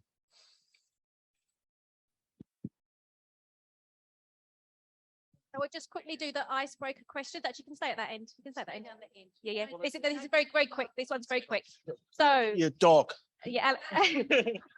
Okay. How much does a 2-litre pot of milk cost?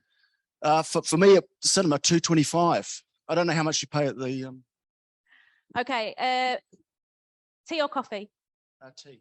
Deepak. Well, you can say, okay, cat or dog? Oh, dog. Dog. Bike or bus? Oh. I always bike. Bus is too slow. That was a loaded question. How did you arrive at this venue tonight? I just walked down the road. Walked, okay. The beach or the bush? Bush. How much does it cost to get a bus into the city? Mostly I bike, but about $3 with a snapper. Dog or cat? Both. I'm running out of questions now. What's your favourite place in Wellington? The beach The at beach. Oriental Bay. Oh, lovely. And Paula, what's your favourite holiday destination in New Zealand? The Bay of Islands. I love it.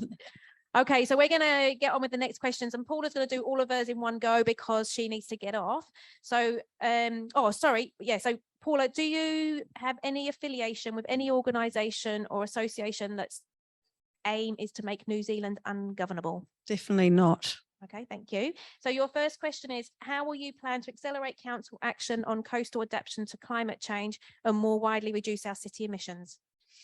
Okay, so with regards to the climate change issue, I was here when they had the the high sea level rise meeting with the couple of the professors talking, and they were mentioning, it's quite complex. It's not just a simple, how would you do this? And it's going to fix the problem, because obviously it's a long standing issue we have. And I believe, like they were saying, like if we had a massive earthquake, it could in fact it could raise the land out of the sea and drop the sea level. So there's a number of options and things to consider around that. So, but in the areas of high sort of flooding areas, areas that are more exposed, obviously we need to work with communities to build these areas up so they're more protected in the short term, but we need to have a committee and a group to have a long-term plan to do with the climate change. Okay, lovely. And then next up, in 3 years at the end of your term, if What about the emissions? Oh, sorry, go on then. Yep. Yes, sorry. And with the carbon emissions, I believe that we can achieve a zero carbon emission by the 2050, but I think what we need to do is we need to put measures in place in our communities. We need to have charging stations, power stations in our communities. So we encourage people, and more rebates on, we do have the rebate, the 8,000 rebate for cars, but not everyone can afford a $70,000 electronic car. So we do need to have government backing for other campaigns to encourage people to use more electric cars and then move from electric into the hybrid system. Okay, your next question. In 3 years at the end of your term, if elective, what will you have done to make the Southern Ward better? I can tell you. I will tell you. Okay, so in 3 years' time, I'm a very passionate person. I've been in business for over 30 years. I think I bring to the table a lot of experience, dedication, determination, and tenacity to get the job done. And a very hands-on approach. And I just would like to work with a team of like-minded councillors, no party politicking. I've got a common sense approach, pragmatic, and just want to get in there, hear the voice of all the constituents. If I was in council, you'd see me around. I won't disappear once I got in. So I'm always available for any feedback, and just hear your voice, hear what the people want, the communities, and work together with the council to achieve that into a better arts culture, a better vibe around the city, a healthier, a cleaner, safer Wellington for all to enjoy. Thank you. And then finally, Paula, why should we vote for you? Well, there's only one reason why, because you should. No, no, a vote for me is a vote for you. And I'll tell you why. Because everybody here, we've all got the common interests for the betterment of the city. We all want to put your interest at heart. We're not here for our position only. We're here for you, for the voice for you. We want democracy back. We haven't had much of that democracy, but and you know, we've had submissions passed by us as a tick to tick the box off, but then the people have got the council has gone ahead and done what they want anyway. Even though the voice of the people says, we don't want this outside here. We don't want things to happen like that. So I believe that your voice will be heard with me, and I can guarantee I'll give you 200% commitment. I'm hardworking. My parents instilled hardworking ethics in me, and I've done some long hours at work. So I am very committed to achieving a better Wellington for you.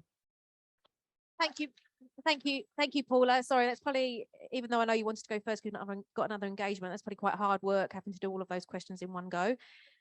So now we're just going to go down the line again with that one word answer, yes or no. Do you have any affiliation or association with any organisations whose aim and intent is to make New Zealand ungovernable? Absolutely not. No. How? No, actually, I made it governable by organizing COVID vaccination events, about 5 of them.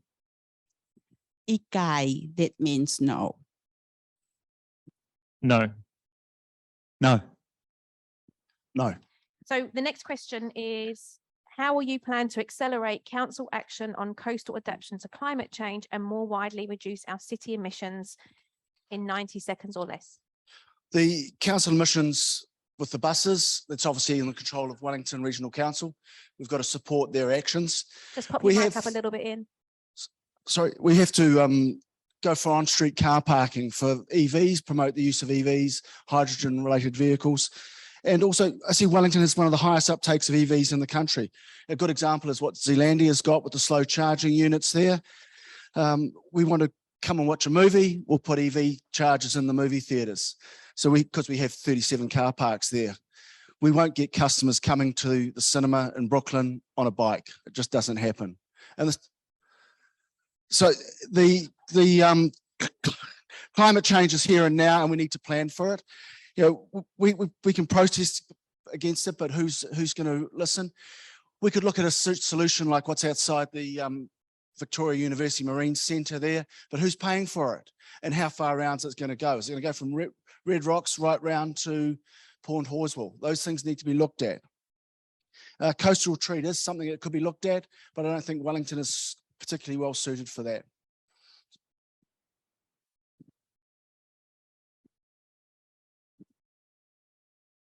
Kia ora, everyone. One of my ways that I was looking at reducing emissions is working with some of the council entities. At the moment, the City Council have got some really good projects on the go.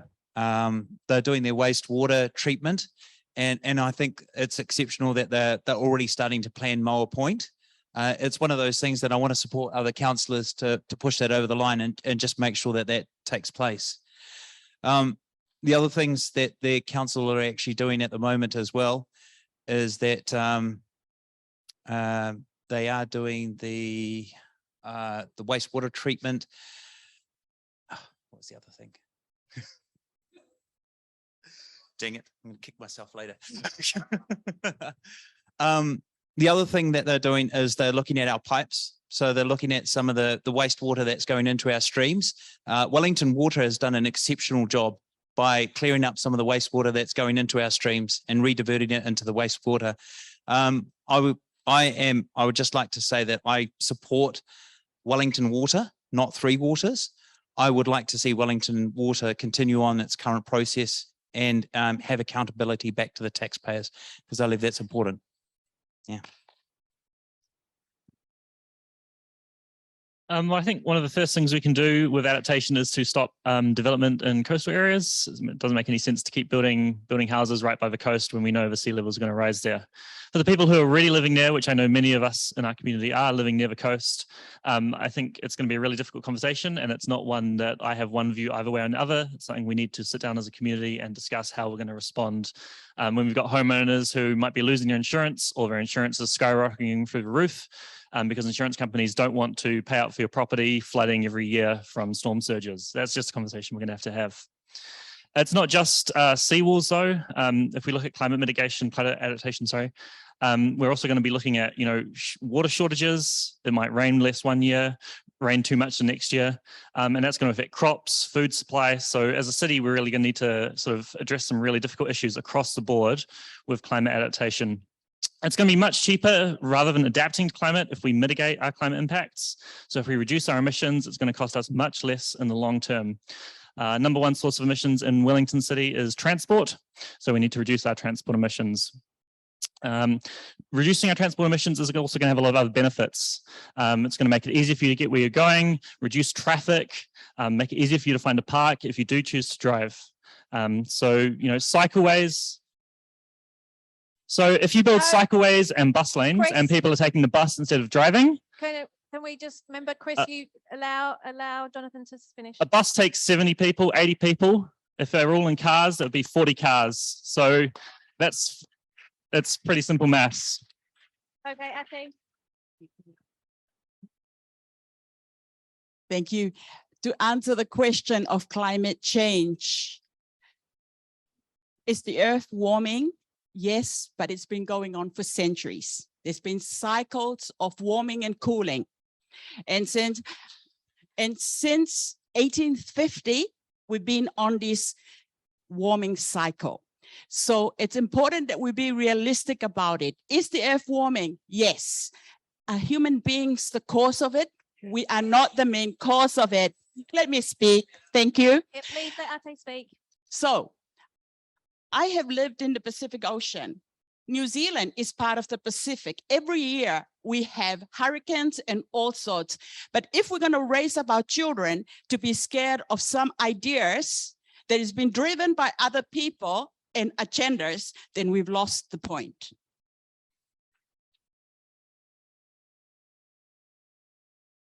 I think what we need to do is we need to change the way we travel. That means the public transport is very important. That means we need to build more houses so people can live in areas that they love. Example, I myself, I'm a renter. I want to live in the community that I love. I love this community. We need to build more houses. That means we need to have a public transport that can go with that. When it comes to adaptation for the cost, about a while ago in this room, we passed a motion about how we can support our communities. And that motion, it says, we will form a committee that will be working with this council. I will be advocating for that. That is what the community needs. We need to listen to the community. They are talking, they have experts, they know what they want. That's how we can address when it comes to local for the Southern wards. Thank you.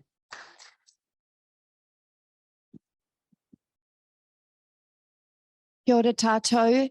I just want to thank the 4C community who held an event here, and they asked the council to lead a multi-party working group to have this conversation together with experts, but led by the community in mana whenua. So council must do this. We have a plan to do this, but we need to get cracking on it. The other thing we need to do is make it a priority in the next triennium. So anyone that gets in, that is something that needs to happen. As far as climate emissions reduction, Wellington has the chance to be a global leader in climate emissions reduction while solving our livability problems at the same time. A denser city is a low carbon city. So I do support light rail. I do support homes along quality, affordable homes along its path.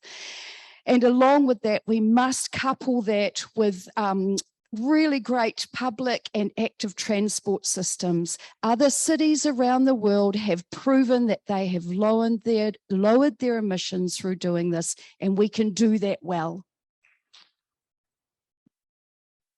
Thank you. Just starting off with the climate adaptation. So the South Coast is obviously going to take a battering with all the storms. And the best people to talk to, as you mentioned before, just earlier, is the specialists, the engineers. So engineers need to be part of this discussion, and they can solve the issues that's going to cause us trouble for the next 100 years. Yes, we want the best for our neighborhoods that are living in that area, but the reality is the storms are going to be bigger. The building standards are going to have to raise to take the brunt of the force if you stay there. If council was wise, you just buy them out because it's a beautiful coast, and that could be leisure for everyone rather than people living there and saying you can't go on their property. So that's how you solve that, because over the next 1,000 years, it's just going to get worse the way we're going. The emissions, simple answers, just public transport, just get more of it. Again, cars coming into the city are just causing a congestion and adding to the emissions. We're still a really small city, but that's okay. But we're just going to get bigger in numbers living in the city, and it's going to get worse. So starting early is good. I think that's pretty much it. It's not a hard one to fix. Get the specialists involved, listen to them, and the decisions that we make, stick to them. Don't go back and forth all the time because we get nothing done.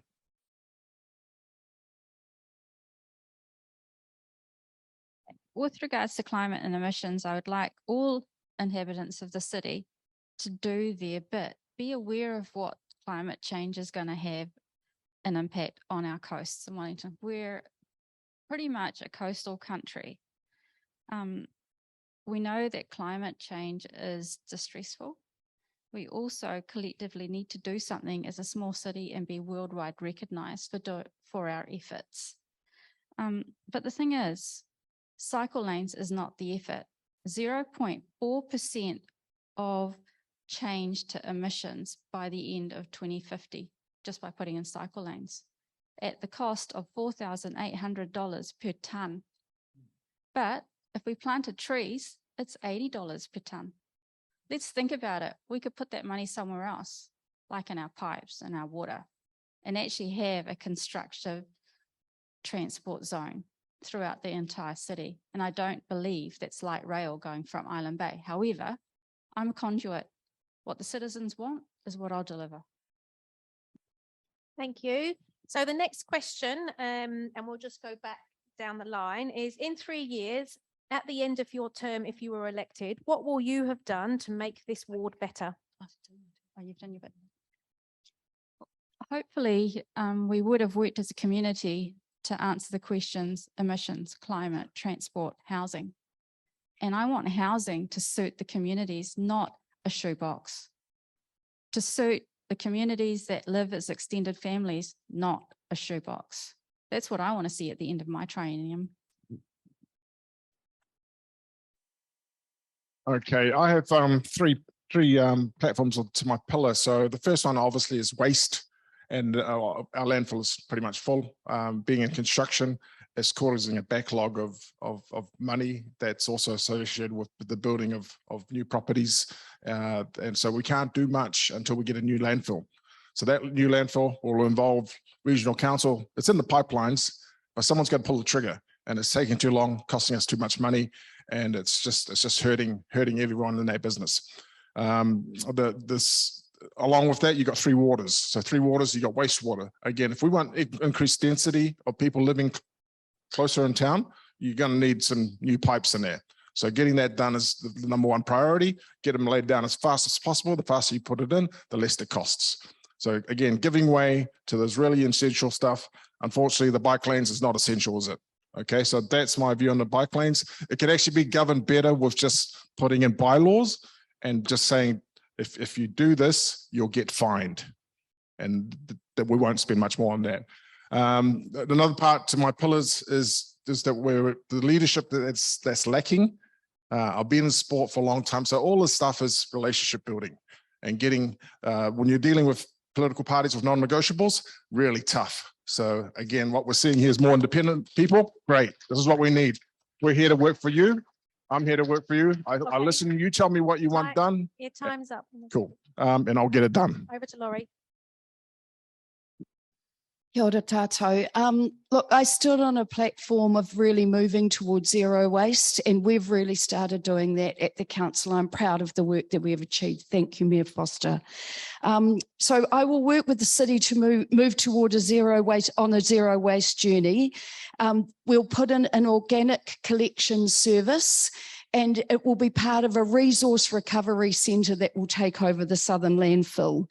There will be a thriving resource recovery park there, and they will be providing good jobs for the community, and our landfill will be a taonga that we only use when we need to, and it's surrounded by native trees and native birds. That is the vision of the local community, and I am listening to them, and I want to see that happen. I also want to make sure that we will have a connected, prioritised bus route and cycle lane from Te Whanganui Taramoana to Taputeranga, and that the streets are thriving because we've lowered the speeds to 30k, and there are more children and connected communities and thriving businesses. Okay, remember to keep it Thank you. respectful.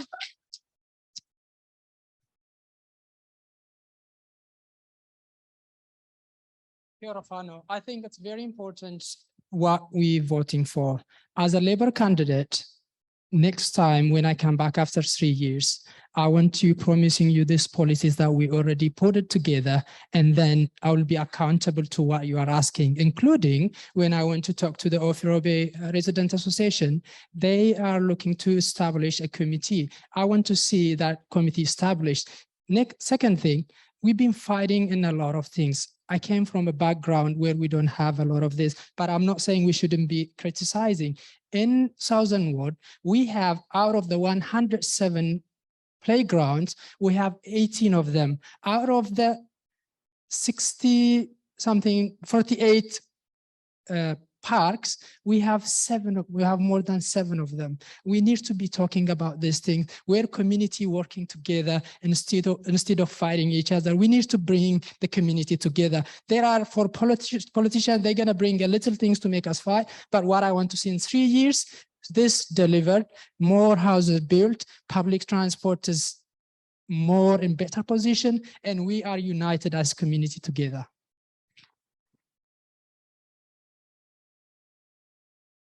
Wellington needs leadership and accountability. And unfortunately, that has not been our experience with this council that we have at the moment. Let me tell you something. I work down the road. I've been there for almost 30 years as a medical doctor. These cycle lanes is an embarrassment to the city. We have patients come from all over New Zealand and they can't find a park. The council have taken the parks, and I'm ringing up the council, email the mayor, no response. Then I asked, it's true, I emailed you. And then I rang, and we've had meetings with, just the businesses just down the road and here in Island Bay. The officials from the council came and met with us, and this is what they told us. We have already made the decision. How disgusting is that? And it's an embarrassment. It's a waste of money. As a medical doctor, my specialty is making diagnosis, good diagnosis, before I have a plan of treatment and management. What we have seen here in this council is making up solutions for not a problem. They're finding a problem, and it's not good enough. I am committed to the health and the well-being. Thank you. I did have something written down, but I'm going to respond to that. I've driven the bus down there multiple times in the morning with a bus full of commuters. Before that bus lane and cycle lane, there's a bus lane there as well as a cycle lane, you'll notice. Before the bus lane was in there, I would be stuck in traffic. It would take me 5 minutes to get down to the bus stop, let the passengers off at the hospital. Now it's a straight shot down there, right alongside, past all the cars, let people off, move on. Unfortunately, the next section, which was supposed to be built, got delayed, hasn't been built yet. It just takes ages to get there. So we can't have buses which are supporting people taking low emission transport, sitting in traffic with people in cars who not putting in that same effort as people on the buses. The same with a cycleway. You can ride right down there. You don't get stuck in traffic. It's great. I suggest you try it. The other thing, to move on from that, housing would be another thing that's a key thing for me. So I'd like to see more dense housing. I'd like to see the council get involved with enforcing healthy home standards. It's shocking the state of some houses that are out there. They still don't. I've only just got my heat pump installed at my house, and it's supposed to have been done 6 months ago. The last place I lived in, half the rooms had no internal windows. I dropped something off to someone else, sold something on Facebook, dropped it around to them, went into their room. It was a shower, no external windows. It's awful, and this stuff's allowed. I don't know why we aren't, getting on landlords and getting them to rule this shit out.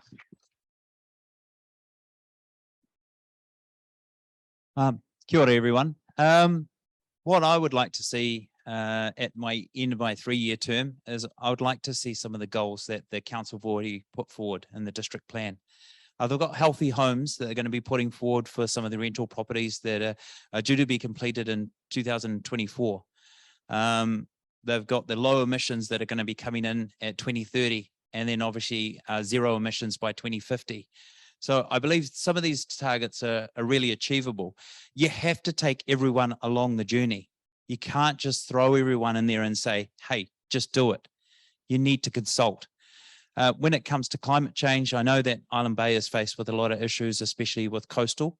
I would like to, by the end of my 3rd year term, I would like to see a group put together, engineers, insurers, homeowners, and really come up with a solid plan. So we know if these tides happen more often, we need to seriously start asking hard questions about relocating the people that are in those coastal situations, maybe more inward or inland, sorry. I would just like to increase the amount of communication that the council have with the communities. And I would just like to see a bit more cohesion. Thank you. Thank you. So in 3 years' time, I want to see the complete opposite of what was in the paper yesterday, where they say that Wellington decline laid bare. The council have misrepresented the city and mismanaged it. There are people there. We need to get people to businesses so they can spend money. When they spend money in the business is healthy. When the businesses are healthy, they employ people. When people are employed, the circle goes round. And that's what we need. We need to generate businesses to work. For people to get to businesses, they need to drive cars sometimes. They catch buses sometimes. They ride cycles sometimes. But we need to make sure that that whole cycle goes around. Thank you very much. Now you have got 90 seconds or less to tell us why we should vote for you. Okay, so 90 seconds. I was dismayed when I started talking to some of the council officials about our operation in Brooklyn. They had no understanding of how the business ran. Apart from Andy, who helped us in 1996, I think it was, when we went through and did the development. We need to be able to have an interrelationship as a business where the council understands. I'm dealing with heritage listing at the moment. I'm dealing with trying to take away the car parking outside the cinema. And for 8 years, we've been trying to get a car park shifted. I've written to numerous people and that car park is still there. So we need to be able to make the council more responsive to people's wishes. Also, I appeared in the front page of the paper last year over a development in Seatoon. Well, we went there, took some lawyers' advice. We were told that, yes, you'll win the case against the council in the Environment Court, but I won't take your money off you because the council officials will just reissue the documents again and the same thing will happen. So why are these council officials operating outside the law when they can win in court? So. Kia ora, everyone. The reason that you should vote for me for Southern Ward Councillor is I actually want to work with the current council. I don't want to change it. I don't want to change the plans. What I want to do is I want to make sure that everyone's accurately communicated to as to exactly what's happening with the council. I'd like everyone to know what's happening, know some of the good work that's been undertaken by the council, and also some of the stuff that we haven't quite got right yet, but we're still working on it. Because the council are doing a phenomenal job. No, seriously, they have actually done quite a bit over the last period. And yeah. But yes, just going forward, I would just like to let everyone, if they have their say, make sure we take into account their feedback and make sure that we come up with a great plan that we can serve our great Wellington city.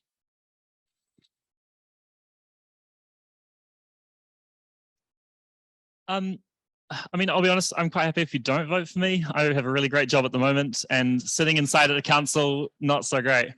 But I'm willing, I want to stand up and I want to see that change in the council that I think is really going to benefit young people in our community and going to set them up for a future of a Wellington that's a little bit less, I mean, I went to this church, I'm just going to say shit, a little bit less shit.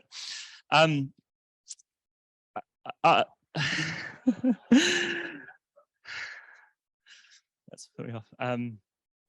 I have experience with council, so I've been involved with multiple campaigns, working with Generation Zero on spatial plan, fighting for denser housing and better results in that area, and with Cycle Wellington, working for cycle lanes and active transport. I wish there was a bus group, but there isn't one. There should be one, because I think bus users are really underrepresented in our city. And on council, I would fight for you if that's you.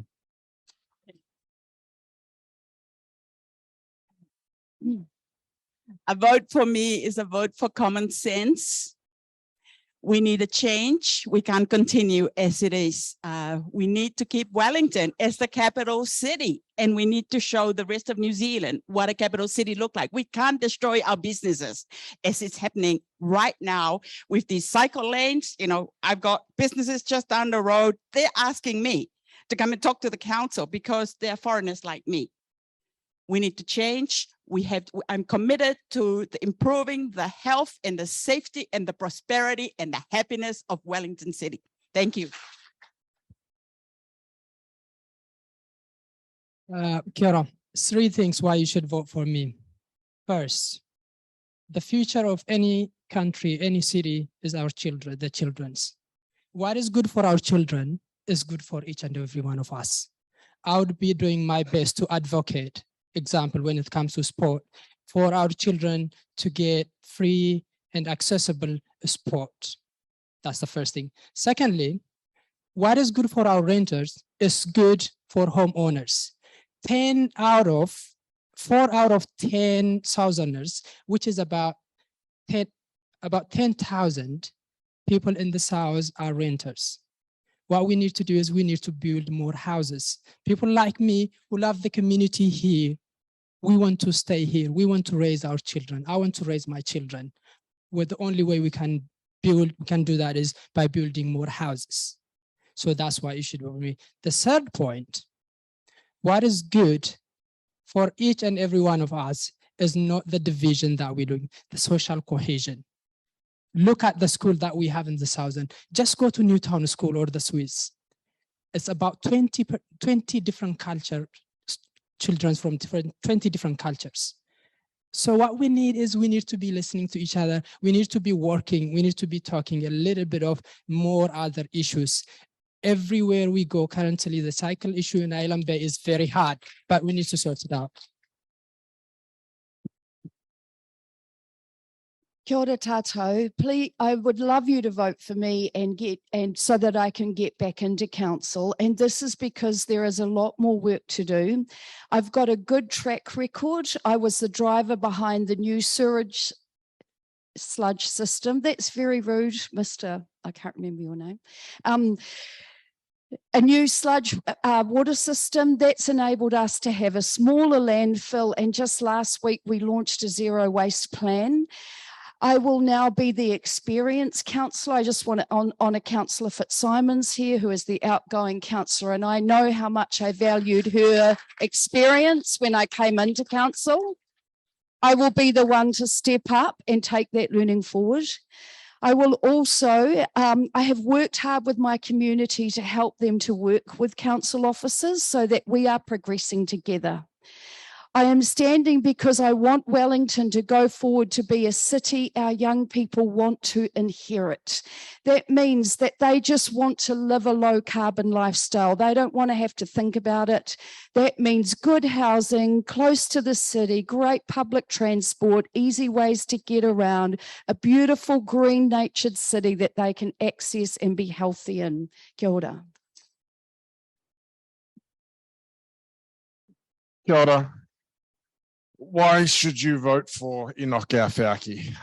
I came here as a young child. I was an immigrant. I struggled. I called Punga, piss off back to the islands. So I've gone through the pain of being an immigrant. I've struggled through my childhood to get to university and graduate. I played rugby for Wellington and we won championships.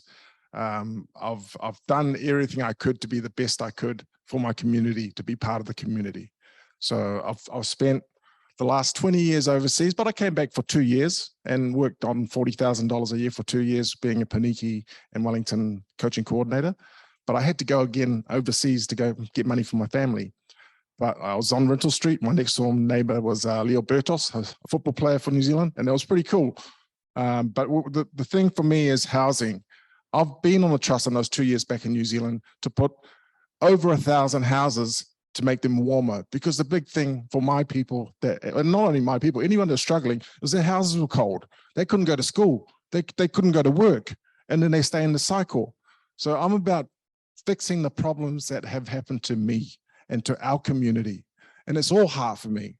I could be overseas making money, but I'm back here. My kids are here. They're playing their sport. They're loving it. They're having the childhood that I loved.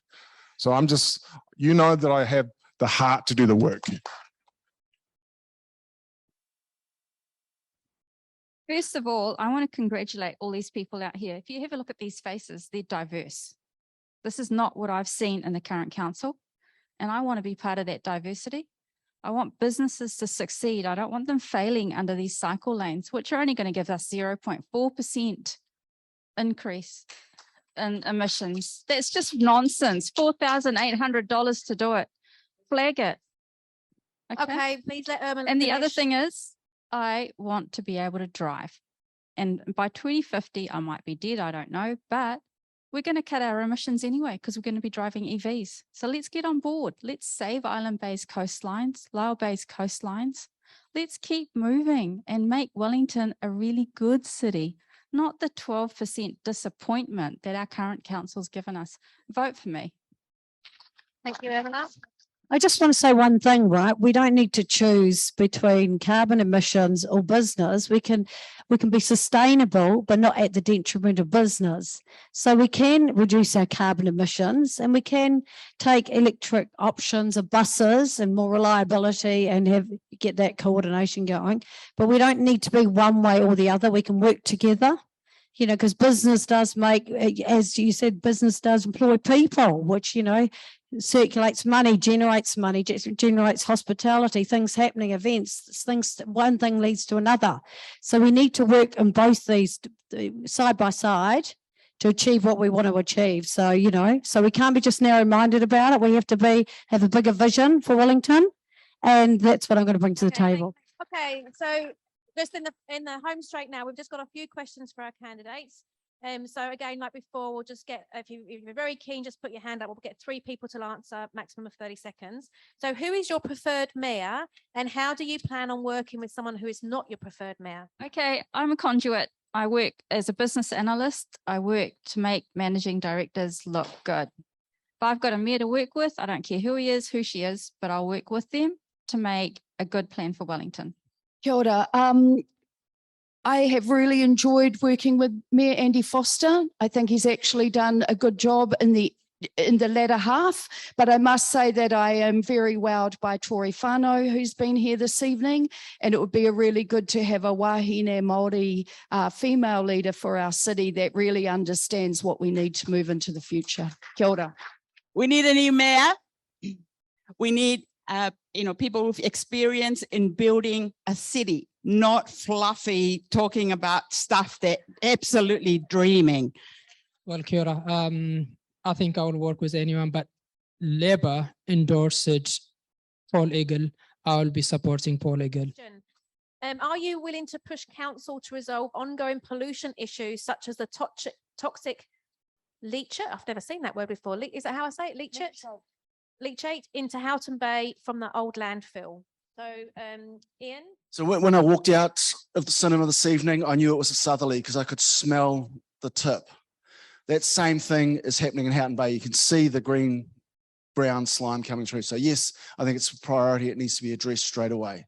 Yeah, there is a lot of pollution in Wellington just sitting under the surface, and it's in the landfill as well. So again, that's a big, massive job that council and big government have to step in and clean up. That's the unfortunate truth of the way we're living or before us. So just going forward, clean up our mess. It's going to cost millions and millions, but we start early. But it's just it's Petone used to have it go straight into the harbour, and we were told not to eat shellfish. So it's there 40 years later, and it's going to be there in 40 more years' time. But yeah, it's good that we're aware of it better. Good. I don't mind admitting, just you even talking about it makes me feel sick. It's something that we haven't been able to prioritise this year on council because of so many priorities, but I would appreciate anyone that would want to step in and get in behind me and help change that. Okay, next question is, as a Southern Ward councillor, will you advocate for an extension of Island Bay bus routes through to Lyell Bay and Kilbirnie? And Paula, looks like you're poised, ready to go. Yes, I would actually advocate for that because I think it's better commuting through all areas. But we do need, before we do that, we do need to get the bus route. We need more reliability, more frequency. We need to have a cheaper option on the buses, discounted or free option available before we can start looking at moving it around to the other suburbs. So, yes. Well, yes, I think I 100% support that. We need to connect, and public transport we need to have more public transport. Yeah, I mean, I would support that. I mean, obviously, it's also Greater Wellington Regional Council's responsibility where the bus routes go. But there is a lot that the City Council can do to improve bus services. So the bus stops, the streets the buses run on, all that sort of stuff actually makes, the bus service worse. So the City Council could do a lot more in that area. Okay, and then the last question for the night, which I'm going to direct to Laurie, Nureddin and Ian. What will you do to support a positive, constructive working environment for elected officials and council staff? I can say that I have worked very hard to do that over my last 3 years. I have worked really hard to bridge relationships with all of my council colleagues and not throw fireballs into them when I could have. I've also worked with council staff, and actually I really want to bring in here, and I brought it up before, about working with our community and our council staff. That's a really important place that we need bridging. Look, I'm trained in international relations, and for me, relationship is very important. Let me give you an example. End of year celebration, I organized an event where communities come together. Some of those communities they are divided because of the politics in different countries where they came from. And then what made me surprised is the children who were playing together innocently, not doing the division out there.